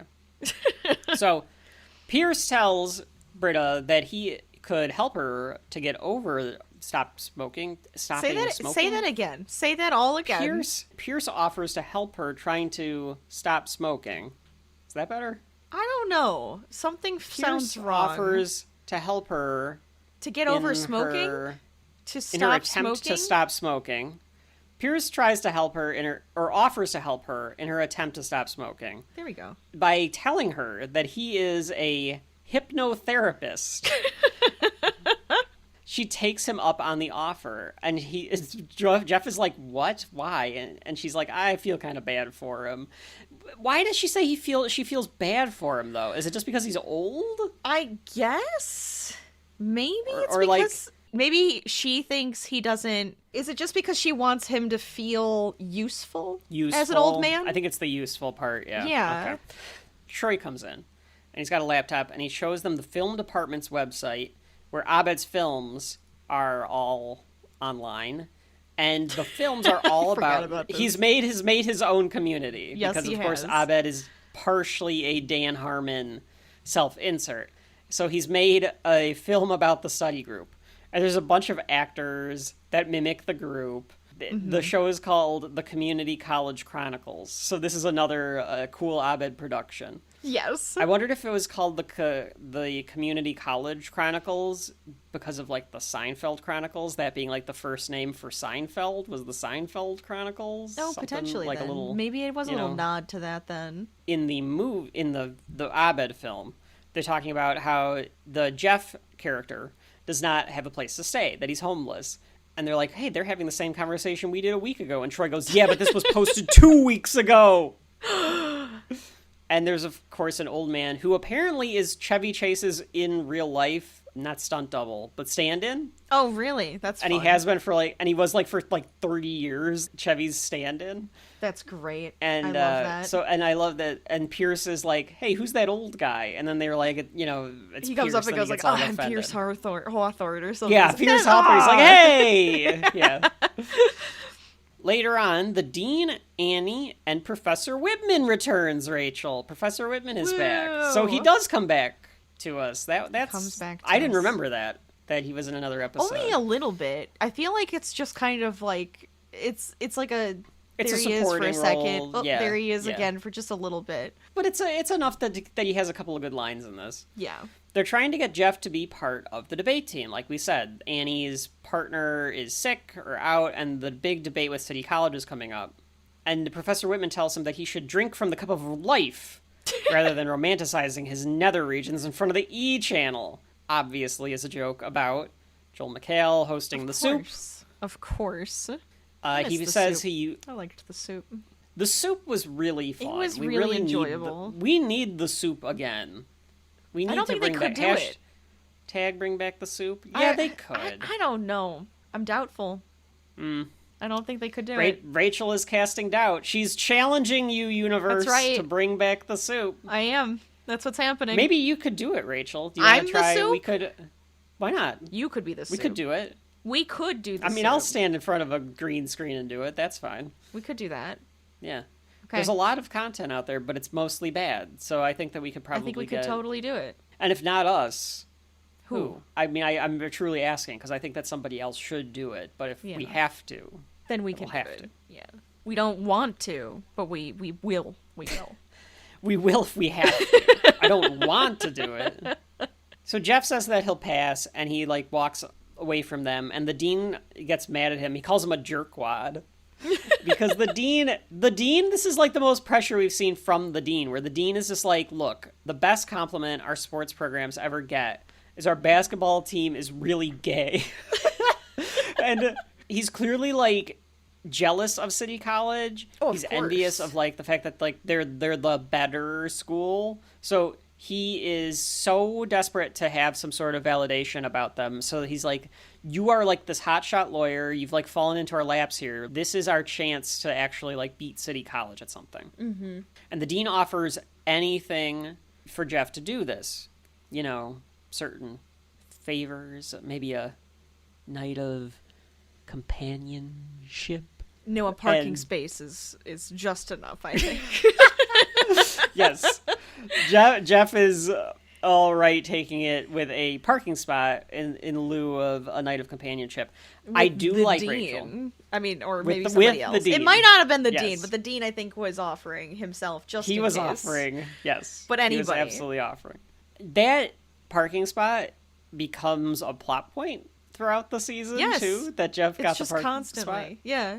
Yeah. And I like that. It's they continue that. That's the good writing of Community, where it's they don't ignore what has happened previously for this particular show. Yeah. Britta is with Pierce, and they're in I feel like they're in the same place that Pierce was practicing with Vaughn's band, because they're in this room with a bunch of musical instruments. I think it is. It's got to be the same room. Because it does. It has the sound it's got the walls, stuff on it. The soundproof walls, and there's a jazz band set up. Britta's on a couch. Room. Yeah, it's quiet room, so that you can get your it's acoustically friendly, unlike the Shelf Life Studios. For music and hypnotism. That's right. And Britta is laying on the couch. She's getting ready to be put under hypnosis by Pierce, who's sitting in a chair like a therapist. She's like, "What are you going to do? Something with a pocket watch and wave it in front of my face?" And he's like, of course, got a pocket watch with him with his manual on how to do it. I guess goes "Oh, this I'm just telling the time," and he throws it behind him. He starts, and she clearly isn't taking this seriously. Well, I mean, I think she might be trying, but it can be hard to become hypnotized. People say that it's you have to be relaxed. I don't really believe that hypnotism is a thing. It's I assume it's just a state of relaxation and kind of meditation. Yeah. It's more of a meditative state, and I don't think I say a lot. It's drugs. They tell people that you might not be able to do it because if you can't get yourself into a meditative state, you're not going to be able to have it actually. I could never get my the brain to stop thinking, so that would be a problem for me. Right. It's true. It just no, I understand 100%. Yeah. So she's trying to pretend to sleep, or she's trying to pretend to fall asleep, and Pierce goes into his hypnosis instructions, which are... And when you feel the desire to light up a cigarette, you will associate these urges with the things in your life that disgust you. Bad-tasting food, sex with men, wearing attractive clothing. And she, of course, like keeps like opening her eye, like what an asshole or whatever. Of course, yes. As he's talking and he's explaining how to like fall into hypnosis to Britta, he trips on the musical instruments that are in there for some reason. It's a great Chevy Chase fall. It's a great Pierce fall. And he's just like, oh, I'm in so much pain. And like saying, you know, someone help me. And in the meantime, Britta is pretending to be asleep because she doesn't want to reveal to Pierce that she's not really under hypnosis. And Pierce, while he's in agony, just goes, damn my talent! Great. I love that. And at some point in my life, Rachel, I do want to shout, damn my beautiful talent, or whatever he says. Annie wants to strategize with Jeff, go through the debate, and she tells him that the debate is about whether or not man is evil. They're on the side that man is evil. Sure. So she's like, we want to do like, you know, the Stanford prison experiment, this and that, the other. And he's like, you know what, I think I can handle it. So he really doesn't want to put anything together because he's just like, I'm a big shot city lawyer. I think I can handle a community college debate. Right. Because in his mind, a debate is really just convincing the audience that you're right. Which it's not... Yeah, that's not like a school debate, though. That's not... It shouldn't be any debate in reality. That's Sure. a political debate, yes. That's but that's not debate, like a factual debate. Yeah, yeah. It's an opinionated... About presenting an argument. Yes. Right. They're in the study room when this is all happening. Britta walks in. Jeff asks Britta how the session went. Mm-hmm. Britta says that Pierce wants one more session. Of course. And she's stuck now, basically. Because she let him do it once, and now she's kind of stuck with it. Mm-hmm. Troy and Shirley come in, and they're upset about the videos. They're talking about how he's a soothsayer. He's a witch. He's a witch. All right. I've got to say, when they do the thing, when Abed walks in, and then...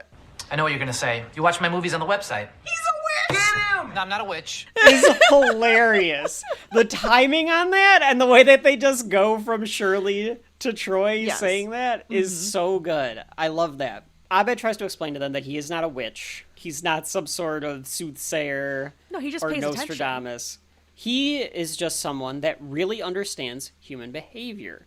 And he understands and can predict what they'll all do. So he can come up with storylines where they'll react in the same way that they would react in real life. Right. So he goes over and he says, like, take Shirley, for instance. Sweet, Christian, generous person.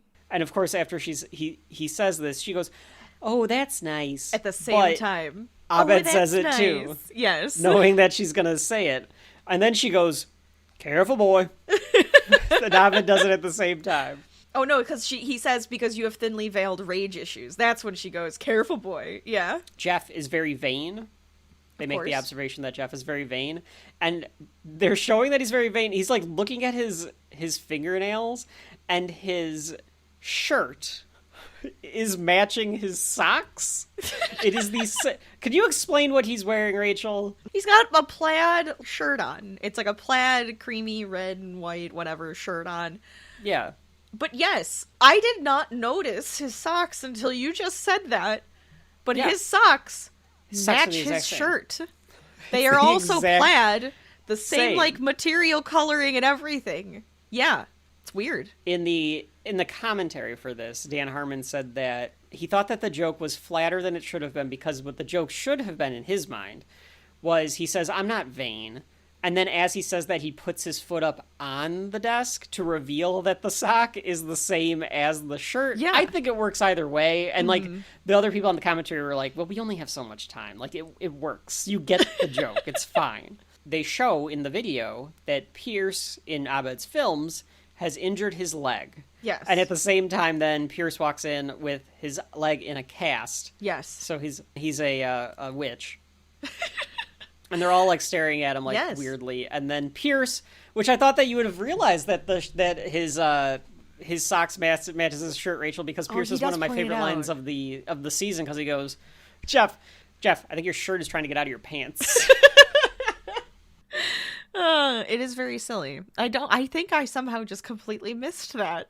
But yeah, so now, like, we have Troy and Shirley wanting to know what's going to happen because Troy's crying in his video as well. Even Abed, when Pierce walked in, had a kind of this look on his face like, huh, that was okay. I missed Abed's face. It was kind of like a Abed weird is like, coincidence. Right, because Abed truly is like, no. I'm just doing this because I know like what the next things are gonna happen to you guys. He's gonna start thinking he's a wizard. He's gonna start thinking he is a wizard. This is what's happening. He's gonna start thinking, yeah, he's Inspector Spacetime. That's right. We cut to the debate, and Annie is using Lord of the Flies as an example of man being evil. Stay tuned. And then she's very... I had to, right? Yes. She's very stilted. Of course. Because she's like, William Golding's Lord of the Flies teaches us that man is evil. And she, like, has these hand motions that are very stiff. And she's very stiffly reciting her arguments. Mm-hmm. They have these, like, headsets on as they debate as well. That's you know, for later. And then City College has their star debater, Jeffrey Simmons. Rachel, please describe Jeffrey Simmons. He's a douche. But anyways. he is smug, he's arrogant. He so is. Yes. And he is, and that's I think why he makes a good villain for Jeff. Oh, he's so perfect. Yes. Because Jeff is also smug and arrogant, but in a different way. This guy is a smug and arrogant intellectual. Yes. His arrogance is derived from his intelligence, mm-hmm. whereas Jeff's arrogance is derived from his status and outward appearance, his look, his cosmetics. His charisma. Mm-hmm. And that's why they make a really good protagonist-antagonist, because they're both jerks. Right. But they're two sides of the coin. It's two sides of the same coin. Absolutely. Mm-hmm. He has the weird shaggy beard. Well, kind of. I thought it's a soul patch. It's not even it's not a shaggy beard because his is on the tip. A soul patch. So it's a soul patch, and then I think he has a ponytail. Because Annie calls him. He's got a ponytail. Because it's like a low ponytail. Yeah. Yeah. Yeah. Annie calls him Soul Patch Simmons. That's right. That's right. Soul Patch. Yeah. Mm-hmm. Yeah. Yeah. He's also in a wheelchair, but who cares? He's a douche. No, because.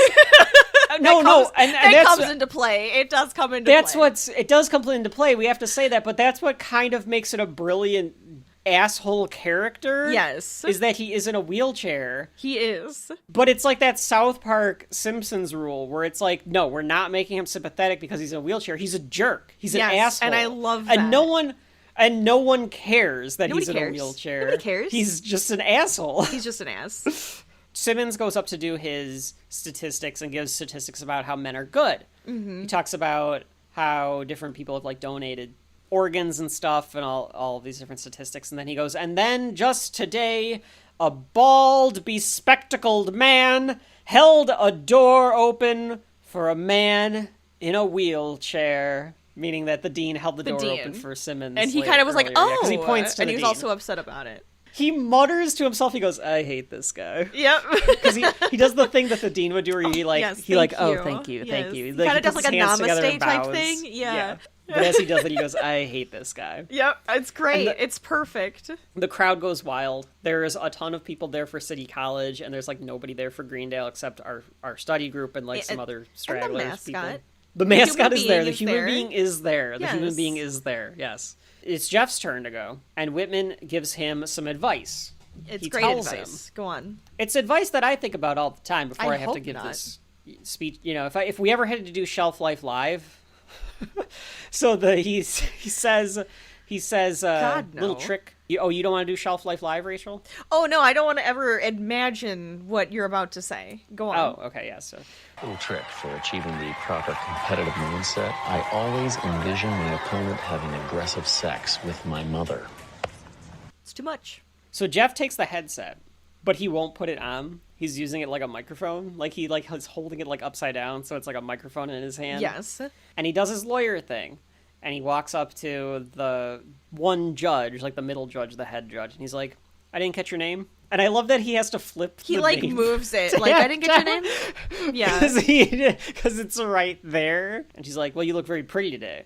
And he's trying to say that like, I only am being nice to you for my own selfish vanity to try to get you to curry favor with me. Right. Rather than admitting that you put all this time and effort into yourself because I'm a jerk. I'm vain, and like man is evil because that's the way that man works. And he tries to like use that as his argument. He starts singing. He's getting the crowd to sing, yeah, it's like obnoxious. Evil woman. Yeah. But you could see Jeff Winger doing this in a courtroom. I don't know how you get away with it without the prosecution like objecting. But you could see him doing these tactics with the jury or with a witness or something like that. The debate team seems unmoved. They know that this isn't going to work. Annie's like kind of getting into it. Yeah, she's like, trying to like. Well, she's just trying to like, give encouragement. I think is the idea. She's trying to be positive. After the first round, Greendale is down 50-8. 8. Poor Annie. So Jeff walks up to the table and he's like, "How did they only give her 8 points?" Because she was so stilted. But she still was making her points. That's fine. I mean, I don't disagree with you, Rachel. I don't disagree. But apparently, it was compared to Simmons, and Simmons' posse, I guess. But I mean, at the same time, it's not. If they're doing with a point system within it's what they're doing themselves, it shouldn't be compared. It should be you get these points, you get these points. Okay, now I have a feeling. It's hard to say. Like, strength of argument. Yes. Your poise. Right. The way that you present it, Absolutely. Your ability to speak, mm-hmm. Those should all be factored into it. And then also the other side's argument towards yours, right? If they do a rebuttal type of statement. Yeah, if there was a rebuttal. Yeah, absolutely. But that's just my opinion. I feel like it was just a little mean, but I guess it's a community college, so I guess they can be a little meaner. I don't know. All those community college debates are always like they're hard super asses. Cutthroat. Absolutely. Mm-hmm. Everyone knows that. So if anyone out there is looking for a really nasty debate judge, call up Shelf Life Rachel. She'll come in and throw hands. I'll throw hands? I guess I could. Well, you'll be a fair and impartial judge. Thank with you. Your that sounds better. Your rating That's right. technique here. That's right. Jeff can't believe it, so he goes up to the judge's table and he's like, "How did I only get 8 points?" And the judge says, "She got 8 points. You got 0. This is debate, not American Idol." Yes. Simmons tells Jeff that, like, "Oh, yeah, you, Jeff, big hot shot city lawyer, all sizzle, no steak." Yep. Which he is right. Like, in this particular setting, Jeff is not going to be able to get away with his usual hotshot tactics. Exactly. He can't do this kind of thing. That's why I really like this episode. Because of the fact that Jeff is on the defensive. Mm-hmm. He has to figure out a new way to win. Right. He has can't to adjust. just do his usual. He realizes that this is not the real world, and he can't be the hotshot city lawyer here. Mm-hmm. Simmons is being a dick about it some more, and he's kind of taunting the team. But at that same time, the basketball team comes in, and they are very, very gay. Oh, they're very gay, yes. They all have mustaches, too. It's very interesting. Well, I mean, crop top jerseys, mustaches. They all have crop top jerseys. Very short shorts. Yes. And Whitman, I don't remember the exact word. I wrote it down. I tried to make sure that I got what he said right.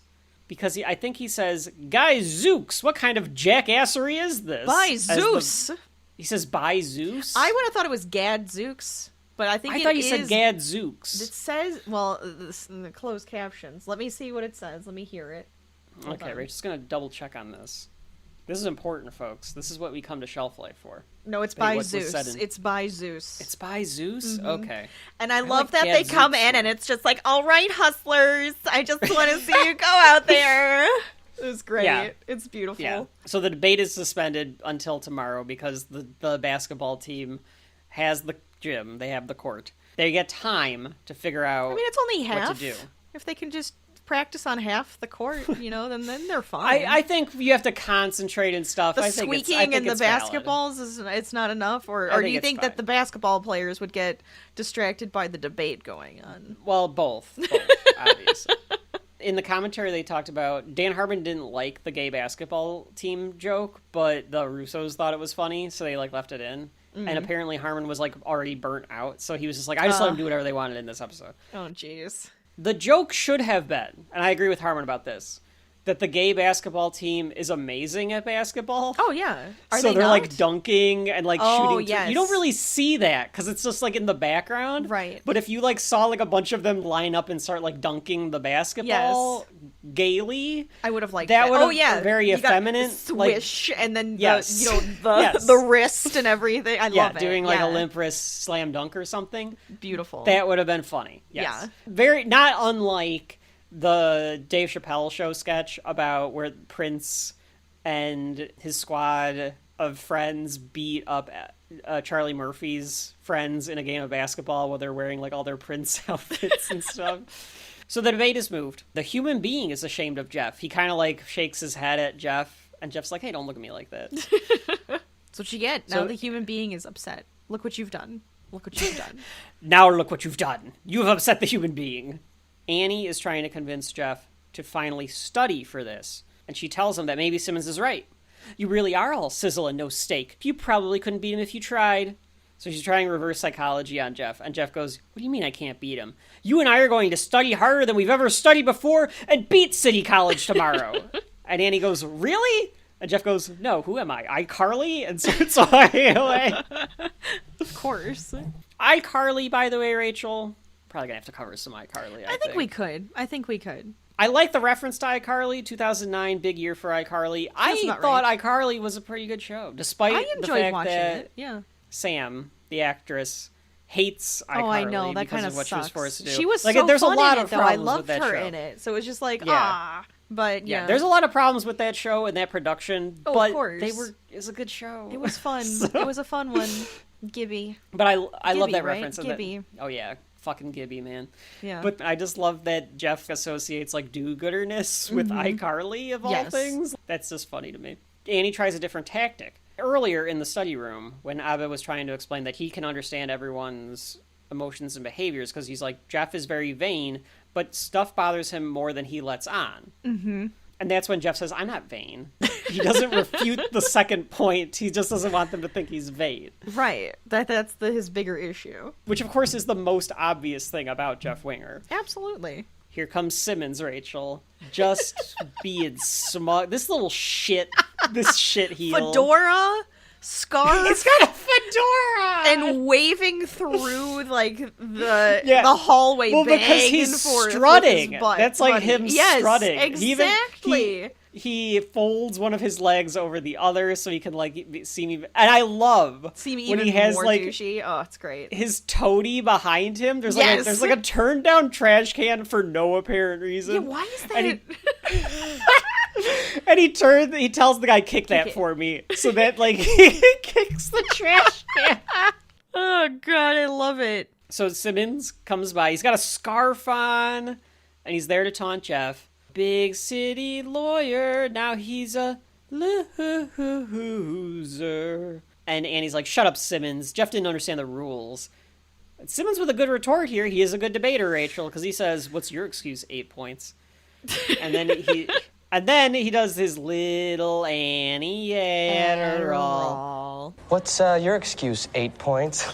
Dude, leave her out of this. Little Annie Adderall was an outcast in high school. That's it. Dude, we're gonna debate the living crap out of you. We've got some preparing to do. He did his research. He is a bully. He's 100% a bully. Yes, he is. Absolutely. So Jeff now is like, all right, fine. You know what? We're going to kick your ass. Now he's all ready to do it because he pushed Jeff over the edge. And now Jeff needs to prove that he's better than Soul Patch Simmons. Oh, of course. Troy, who was crying in one of the videos earlier, is walking through one of the study areas, and he's crying. He's crying because his feet are long and stupid. Because Britta in her irritable state I could just picture it too, with Britta just being like Troy must have like stepped on her, like did the flat tired her or something, you know, like something like that, and just was like, your feet are long and stupid. Right. And but you're just right. the way that she said it. My feet are long and stupid. My feet are long and stupid. So Shirley sees that Troy is crying, and she's like, oh no, yes, Ahmed. That's right. So she goes and asks Abed, like, okay, you better predict my future, Abed, because I need to know what's going to happen next. Abed says to her, like, I wouldn't worry about it, Shirley. Like, here is what's going to happen in my next video. Yes. And Shirley is... She does call him a Middle Eastern magic 8-ball. She does. Shirley's lines are so good. They're so quick. Yvette Nicole Brown says them so fucking fast. Yes. It's seamless. It's like poetry. She's so clever. Like, it's beautiful. It's like a poem hearing her do these lines. And what does Abed show? So Shirley is running, I think that's in the library. She's running away from a werewolf in the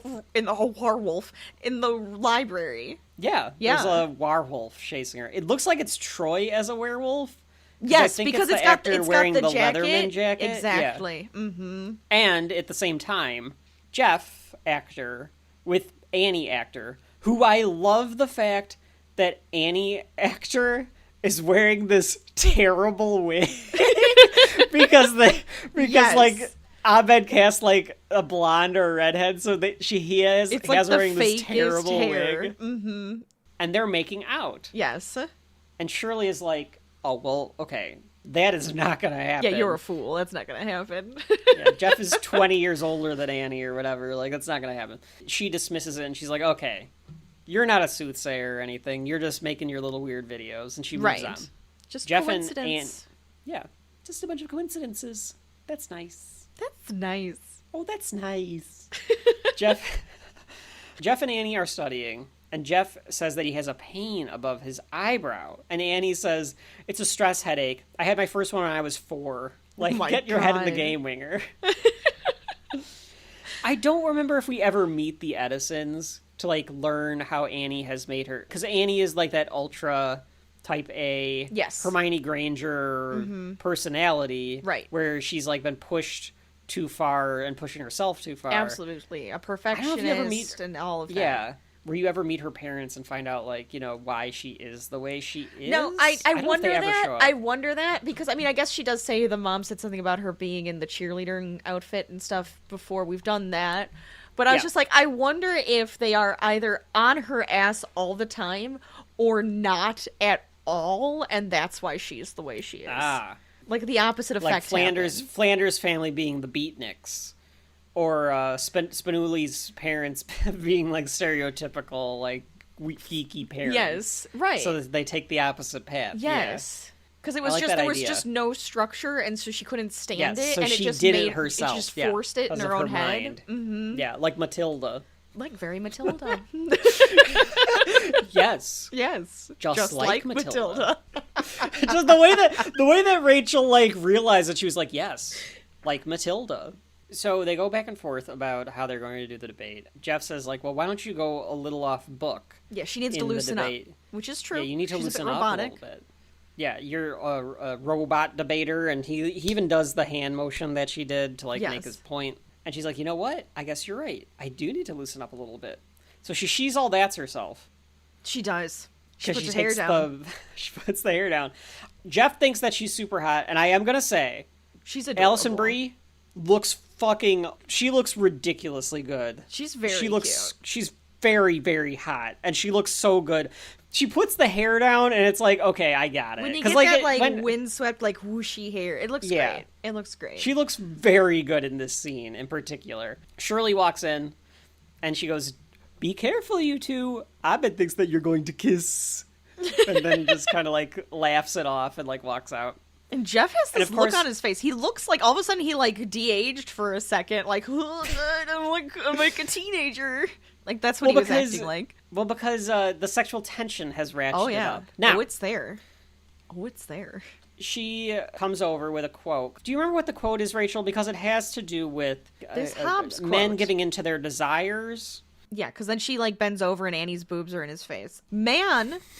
Not the monkey, Annie's literal Man is boobs. a collection. Man is a collection of base animal urges. To act on them and experience the sinful pleasure would be morally no different than taking a breath. Yeah, and her boobs are, of course, right there, hanging out in right eye there. View. All he has to do is peek, and it's like down the shirt. There it is. Anyway, so yes, the sexual tension all ratcheted up. They were staring at each other after Shirley said that, and then they are like looking at each other for a second. So it's like super, super tense, and then they just go, okay, you know what? I think maybe we should study alone. Well, yeah, because they can't be, because it's like the reproductive versus productive comes in, and she's just like, oh, God. Yeah, I think we'll be more reproductive. I mean, productive. Yeah. This is a sitcom trope about the sexual tension between characters. I particularly remember it on another debate episode, Rachel. Oh, interesting. It is in a debate episode with South Park. Ah. Where Cartman is on the same debate team with Wendy. Yes. Yes. And this same thing happens. Yes. It does. Where Cartman and Wendy are having sexual tension over double stuffed Oreos. And Annie and Wendy can't get over it, so before she can give out the rest of the debate, she walks over and kisses Cartman so that she can get over the sexual tension. And then my favorite beat about the entire rest of that episode is that Stan sits there dumbfounded with his mouth agape, and Cartman's like doing little dances to tease Stan. Oh my God. It's beautiful. It's hilarious.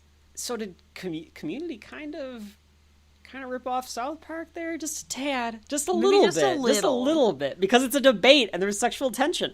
But it got me to thinking, it got me wondering, because I remembered that, kind of just now, actually. Because I was like, I know I've seen this before, and it just like clicked with me as we were talking. Yeah. Is this a trope? Sexual tension is a trope in sitcoms, for sure. I think but is it particularly a trope about being like in a competition or a debate or something like that? Because I could see Matt and Trey, oh, this is like the old trope, but we're doing it with 8-year-olds, and it's Wendy and Cartman, so that makes it even funnier. One thing about the sexual tension. Yes. I thought, Rachel, I want your opinion on this. Mm-hmm. So I like a good sexual tension. That's fun. Go on. Sure. It comes up in this scene to vault this potential love interest between Annie and Jeff. Of course. But it comes up in this scene. Right. And then again at the end of the episode. Yes. Do you think that there should have been a third hints of it at the beginning, more foreshadowing for this scene, because there's nothing about it in any of the other scenes, in my opinion, that I caught on to. No, there isn't. In any of their other interactions. Do you think that there should have been that? It would have been a little nice to have something, like a third something somewhere. This is supposed to be the point where it happens, it escalates. though. So it's like, well, it's not the escalation. This isn't the escalation. This is the start. Right. I guess I'm okay with it, the way that you're framing it there, because you're saying, like, this is when Jeff realizes that Annie is hot. A hot young woman. Yeah. That's it. She's hot. And Annie, being Annie, is just like, well, Jeff is hot. That's fine. Fall for it. Yeah, no matter what. Yeah. Yeah. She's a bit naive and falls in love, with everyone. And gets attracted to everything very quickly. Yeah. Yeah. All right. I guess I will allow it. Because I was thinking, like, I kind of wonder if it would have worked better if there was a little foreshadowing, a sense of this, something to... But I think that's... hang your hat on a little bit more. I think that is why it's better this way, is only because, those two kissing? No way. Not gonna happen. Not gonna happen. We all feel that. Yeah, that's not gonna happen. And then later, and then because of this, then now we kind of, you know, I read you. Yeah. In the meantime, Pierce has Britta under hypnosis again. This time, Pierce catches Britta being awake, because as he's doing his speech, he like turns and he sees that she like opened the eye and like closes it again. Yes. It's like, Britta, what are you doing? Don't open your eye again. Don't just lay there. So he decides to mess with her. I really enjoy the way that he messes with her here. On a side note, you're going to be attracted to older men. Maybe go back to their hot tub. Maybe bring a friend, someone for a 3-way, someone with slightly larger breasts. Enough tummy to love. What does he say? He says, like, maybe an older man with like a barrel-chested with like enough tummy to love. Tummy to love? That's what it is. you will find yourself attracted to slightly older men. Perhaps some barrel-chested stud with just enough tummy to love. You'll want to buy him dinner, then go back to his hot tub. Perhaps you'll invite one of your friends to join us for a three-way. Maybe someone with low self-esteem and slightly larger breasts. Who the hell, you disgusting pig? Aha! I'm gonna make that my dating profile from now on. A barrel-chested man with just enough tummy to love. It's good. It's a good concept. Yeah, he loves his body. But him then saying like maybe bring a friend for you'll a invite your potential friends for a three-way to the hot tub. Someone with slightly larger breasts and low self-esteem. That's right. He was trying to like amp it up. He was trying to get her to. Yeah, he was doing it on purpose. Oh, this is one of those instances where he's not being a complete nincompoop. He's doing it on purpose to get a rise out of Britta, which she does. He's like, "Do you think I'm a joke?"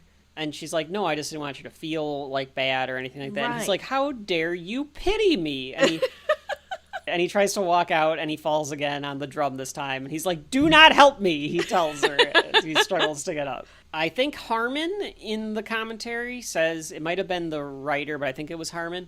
This was based off of a friend of his went to a hypnotherapist that was terrible and it did not work. Right. But he felt bad, so he was pretending to be hypnotized, and the guy did like trip on something, and he had to just pretend like he didn't realize it. Oh my God. Because he didn't want to break the illusion and like make the guy feel bad. So he just was like, I guess I just have to let this guy be in pain. That's funny. That's really funny that actually happened to him. So we go back to the debate. Simmons is giving a quote by Franz Wickmeyer. He's comparing people to fallen snow and saying that we cannot blame the snow for being soiled by the earth. Essentially saying that like it is not man who is evil, it is their circumstances which creates evil on earth, I guess is what he's trying to say. And there's people crying all over the place, and they applaud. And Troy is crying. And he goes, and they all stare at him, and Troy goes, "What? What? That dude gets it." Love Troy. Jeff goes up, this time wearing the headset and the uniform. That's right. He's prepared, Rachel. That's right. He's ready to kick ass this time. And he does the quote about the Stanford experiment, wherever all the Stanford... Do people know what the Stanford experiment is?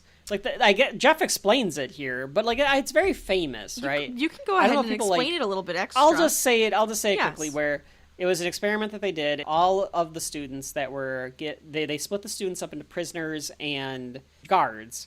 And no matter what, every student that was a guard took advantage of the fact that they were a guard and like... treated the prisoner side poorly. Right. Every single time. Proof of something, but it was basically proof of power corrupts. Yes, absolutely. I wonder if it could be replicated again. I'm curious because I don't know when it was done, but I kind of wonder if you could replicate it again because of the fact that it's such a known study. I always feel like those really old known studies sometimes as long as you can get people to participate that are aware of it, I think that would be fine. Right. He says, to quote, "None righteous." Like there are no righteous, none. And he says, "I know that realize Mr. Simmons' quote was from the great Franz Wickmeyer. Mine was just from a simple desert handyman named Jesus." And there's this like the score kicks in. Yes. The score kicks in where it's like like it kicks up. Shirley stands up and goes, "Oh, that's nice!" and like applauds. And Simmons and Annie like lock eyes, and Annie does this little like nod, like that's right, asshole. Like we're locked in now. We're coming for you now. It does this montage then of the debate where they go back and forth about nuclear bombs, nuclear families, Abu Ghraib, Abu from The Simpsons. I think Jeff at one point shouts, "Ketchup is a vegetable." For some reason. I think he might. So this montage happens. Telemarketers. Yes. Ketchup is a vegetable. Yeah. Yes. It's a pretty effective way to show like the back and forth, the rebuttal, double rejoinder, like all of the different things are happening.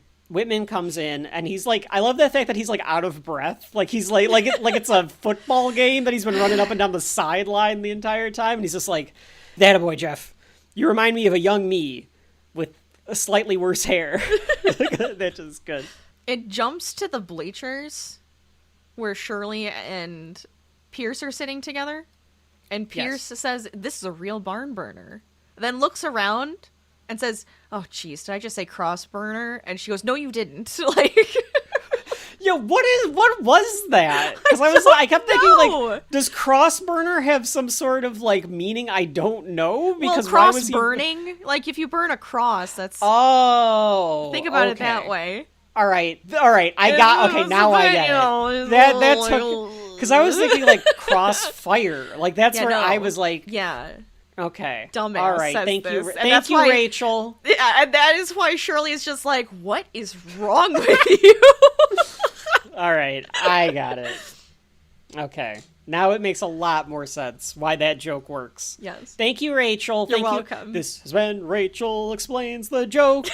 Kevin. Every once in a while, something goes over my... I'm just a good little boy, and I didn't understand the joke. So I'm glad that Rachel was able to make me understand. I'm only in my mid-30s with postgraduate degrees. Sometimes you just... You don't catch Sometimes it. It just goes over your head. You just don't catch it. Well, because here's why. We got other shit going on in this scene. Well, because it's a debate, and he says barn burner. Yes. So when he said cross burner, I was thinking crossfire. Yes. Like a debate, crossfire. Right. So I was just like, I don't get it. Like, what is that? How is that a pun to anything? But I'm glad that you pointed that out. Because, like, the way that they focus in on it, I was like, I know that's a joke. Because they wouldn't have stopped the pace for it. I'm an idiot. Okay, so anyway, yes, that happens. Britta can't take the tension. She needs to go get a cigarette, so she's walking off to the side to go smoke. And Whitman tells them that they think they have this in the bag. Simmons would have to pull out a miracle to beat them. Mm-hmm. And Simmons is thinking, and he's like wheeling around, and he's trying to figure out how to like what beat to say them. next. Yeah. And he throws the cards. He rips them up and throws them. I've always enjoyed. I even remember watching this episode with my roommate in college and him getting a kick out of, and I think he even did it a little bit after the episode happened. Correct me if I'm wrong, roommate. They're like, "What's he doing?" And Abed goes, "It's a gambit." And then like nods approvingly. Yes. Because it's so like it's very Abed, but at the same time it's like, why is he like I'm like, yes. We're going to see something special here. Because I guess it's like a movie thing. It's just like he's like, yeah, I think that's why. It's very we're at cinematic. That point. This is great. Yes. So he's excited, and they're like, he's going off book. He's going off book. It's Gambit. Simmons rolls ahead. I mean, it's literally comical, rolls. He pushes the wheelchair because it's an electric wheelchair. Yes. So he pushes it forward like on full power. Yes. And then he brakes it. Immediate like break. Parking brakes it. Yes. And this launches him out. So he launches. And it does it in slow motion, and he has this look on his face where he's like flying majestically in the air. Yes. In the commentary, they were all talking about how he can't really be the villain because he's just so goddamn dedicated to winning. Because he's willing to just makes him the hurl villain. himself. Yeah, and I was like, no, that does make him the villain. That 100% makes him the villain. And it almost proves their point. He's such a dick. Yes. That he doesn't care about his own livelihood. Exactly. For the sake of being right. Like, it's almost proving their point. Yeah. Well, I mean, he's only doing this, too, for himself. He's not proving that people are good. He's doing this for himself, which is proving their point of it being selfish about it, which makes it evil. Well, the fun part about this debate is that you can easily talk yourself into a circle the way that they're debating it. I think 100%. that's why it's a joke of like a debate, like man is good or man is evil. It's just so much. It's so much because it's philosophical. It's not. It's not a topic, a point. No. It's very philosophical, which I guess also makes it a good debate because there's no right or wrong. Because it's how well you can present your argument. Yes. So he's hurling himself into the air, and Jeff catches him. Yes. And Simmons goes, "He hates me, but yet he caught me. man is good. And there's the crowd uproar. goes crazy. Uproar. Yeah. Yes. Yeah. So clearly City College has won, and Annie panics and realizes that City College is going to win. Right. So she grabs Jeff. And Britta's about to smoke at the same time, so there's a lot of tension happening. But Annie grabs Winger. Annie grabs Jeff, kisses him, and I love the cuts to Shirley and Abed. And Shirley's tapping up on the shoulder going, Abed, Abed. And Jeff drops Simmons onto the ground. Of course. So Annie stops kissing Jeff, and she goes, he was horny, so he dropped him. Man is evil. That's all the lead judge needed to see, and she just goes, Greendale wins. Yeah. And that song starts playing. You know that song. Everyone knows that damned song by those hippies. I like that song. Let me come home. Home is wherever you do. All right, so I've got to look up who does that song. There was a time. This is before that song became like huge. But there was a time where Edward Sharpe and the Magnetic Zeros. There you go. Thank you, Rachel. You're welcome. That song became huge. And it was like everywhere. And I remember there was an award show where they sang on it, and I just remember going like, "Oh, they're a cult." Like, if you look up, like I can't speak for the audience, but I remember watching it being like, "This is fucking awkward." Wow. And I can't remember. That song is very good. What is the name of it again? I like it. Edward Sharpe and the Magnetic Zeros. It's called Home. Yeah, go ahead and Google their name, Rachel, and just go to image. They're a hippie. They're very like hippie commune looking, but when that's happening like on a stage at like the fucking Grammys or whatever the hell I was watching, that could easily fall into like a cult. And that could easily fall into a cult. No, we're just here, because we all love each other and we want to express ourselves. Yeah, this is the cult. Yeah, Edward Sharpe is a character. Mm-hmm. Mm-hmm. So it's not his real name. He abandoned the character in 2017. Wow. Okay. Yeah. So maybe they're not a cult, but they're definitely. I mean, they're not a cult. We're having fun. I'm looking this up now. As far as we know. Question mark. But they definitely seem to be. They were definitely like they're totally just like a hippie commune. Yeah. It's just an indie folk band, but at the same time, it could easily fall that way. If they wanted it's just the way that they performed. It was very like, this is weird. Anyway, that song starts playing.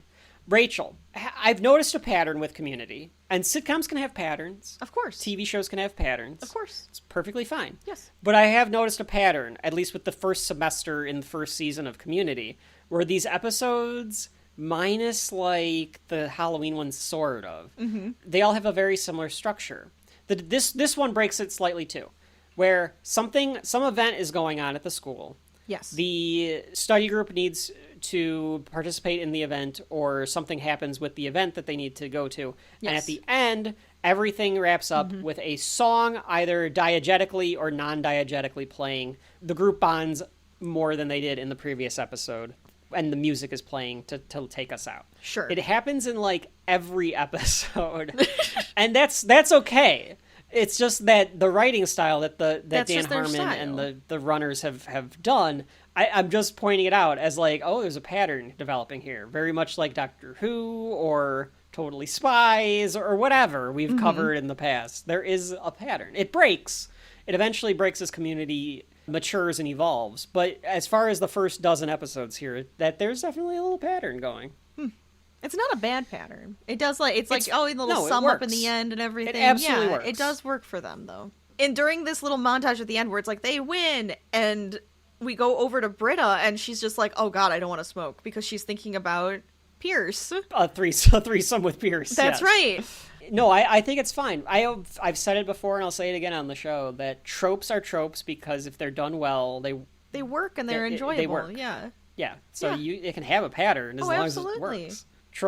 Troy, when they're walking out, just goes, Simmons was robbed. I love that he was convinced, like, Simmons convinced Troy that, he did. that he was right. I love that.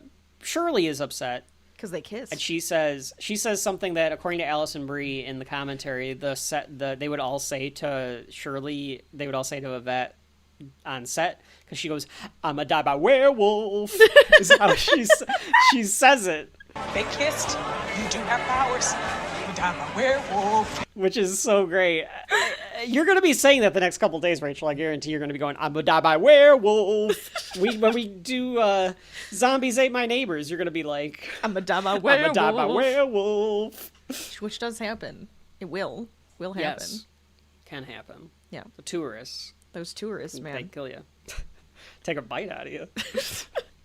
Bite your head off, man. But Abed tries to make her feel better by saying that in the next episode, we find out that Pierce is actually a genius. And she's like, "Oh, well, that's never going to happen." That's right. And walks away. And Britta and Pierce come out, and Pierce, you did it. All I can think about is having a threesome in your hot tub. In your hot tub. And she calls him a genius. You're and a Abed genius. gets concerned. He does. And then Whitman and the dean come out with the human being.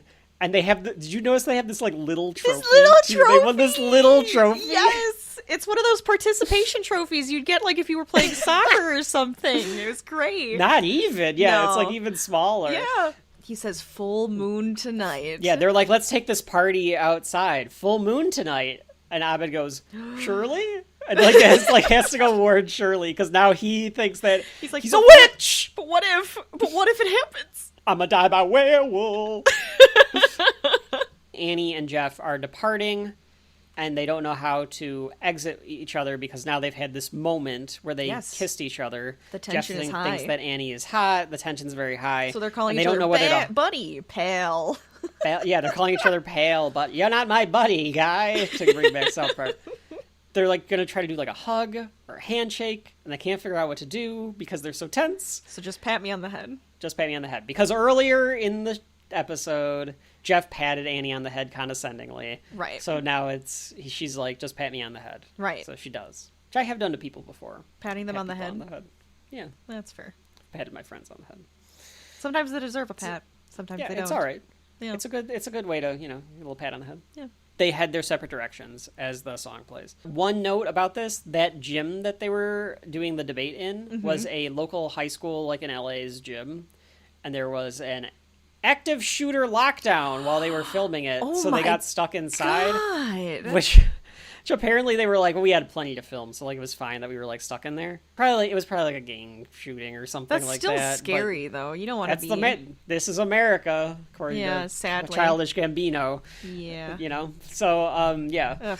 that was one thing there. There was some other note that I didn't make. Oh, "This is wrinkling my brain." Yes! I think Troy says that again, and he has the Troy wrinkling actor the say brain. that again. It's great. But then the stinger is the actors for Abed and Troy are trying to do the library rap.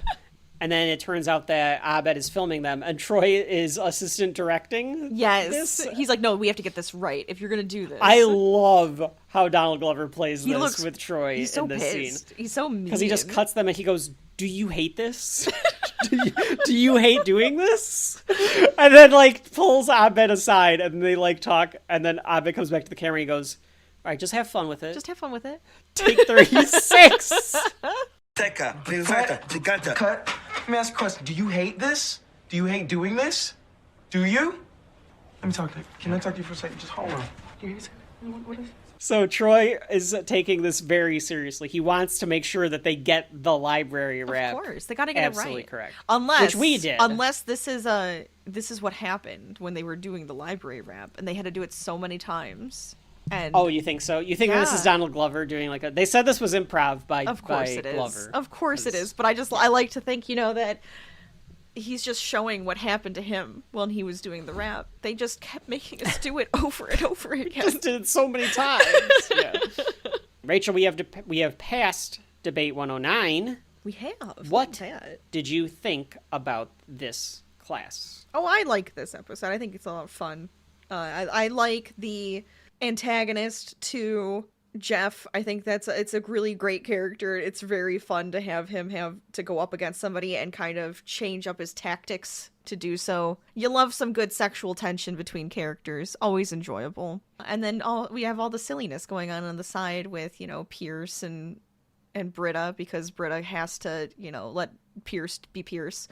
The shenanigans of Abed, and I always love that kind of stuff, so that's great. So I enjoyed this episode. I liked each piece of it. I thought it was very fun. Yeah, Aaron Heimelstein is playing Jeffrey Simmons and is a good villain, and he really should have been a good antagonist for different points in the series. It should not have just been a one-off. Yeah. But this episode's got Professor Whitman, it's got the Dean, it's got Simmons in it, it's got our gang. The human being is back. So IMDb also lists Liz Kakowski as a writer along with Tim Hobart. Wikipedia did not. So just in case, Liz put that did out write there. it, We want them to know. Objectively, because it's a debate. Objectively, maybe we've seen other episodes that are better than this. Maybe like better directed or written or more tight, potentially. Sure. But I think this pulls together so much of what we've learned about the characters so far. Every character is established by this point in this episode, where what they're doing and how they react, not to like steal Abed's thunder of like, and that's how you would react in that situation, no? When Shirley's being chased by the werewolf and she's like, am I being chased by a werewolf? And he's like, yes. And that's how you would react in that situation. Yes. Like, they have the characters a lot more tight. The actors do, the writers do. They understand them. And everything that they're all doing is so in service to the characters, to the plot, to the jokes. We've reached a new level with this episode. Yes. For me. And they all get a little something to do. All of them. Even Troy, who's probably the one that's in the background. Yeah, he gets a more lot of than background the others. work with these, which is interesting. But all of his delivery, supports everything so well. Yeah, the way that he delivers every line just punctuates everything so perfectly in this episode. Abed soothsaying, Shirley being worried about it, Pierce and Britta, we talked about everything. All the characters are great in it. This one, so far, not to give away my rankings. Yes. Thank you. Yeah, yes, even the Dean. Even the Dean. I hate this guy. Yes. This is my favorite episode so far. It always has been one of my favorites from season one. I don't know where it'll fall if we combine the semesters, but so far, I think this is the best episode. Top to bottom, the most. Like if it's one of those where it's like, if you have to show someone what is Community, you could show them this episode. Oh yeah. And get them like an idea of what this is. I think you could. I think that'd be great. So that was. I almost said the thing about it being on the shelf. We're not there yet. We're not there yet by a long shot. That was debate 109. So we are going to. Did you look at the time, Rachel? We actually have to get to our. We're doing a podcast debate. It's us versus another podcast. So we really need to go study about that, because we are doing our podcast evil, and we are on the side that yes, they are. Which is not going to be very difficult to debate, obviously. So I don't really think we need to study, but we probably should do a little bit of prep work, because otherwise I'm going to start singing Evil Woman in front of everyone. Yeah, you can't do that. Yeah. Apparently. It's not going to work. I got disqualified at the last podcast debates. He just starts singing every time. Well, it's a good tactic. It throws them off. Now I want there to be podcast debates. Give me that. Universe. Oh, all right. So we're getting kicked out of the study room. So until next time, I've been Kevin. And I'm Rachel. And this is Shelf Life. We'll see you at the next class, folks. Okay, let me grab my books here. You have the notes? Oh, I do have the notes. Yes. Here, I got them. Yeah. Oh, jeez. Oh, God. Oh, God. Oh, I fall. Oh, don't help me up. Don't help me. Okay. Don't help me. I won't. Damn my talent!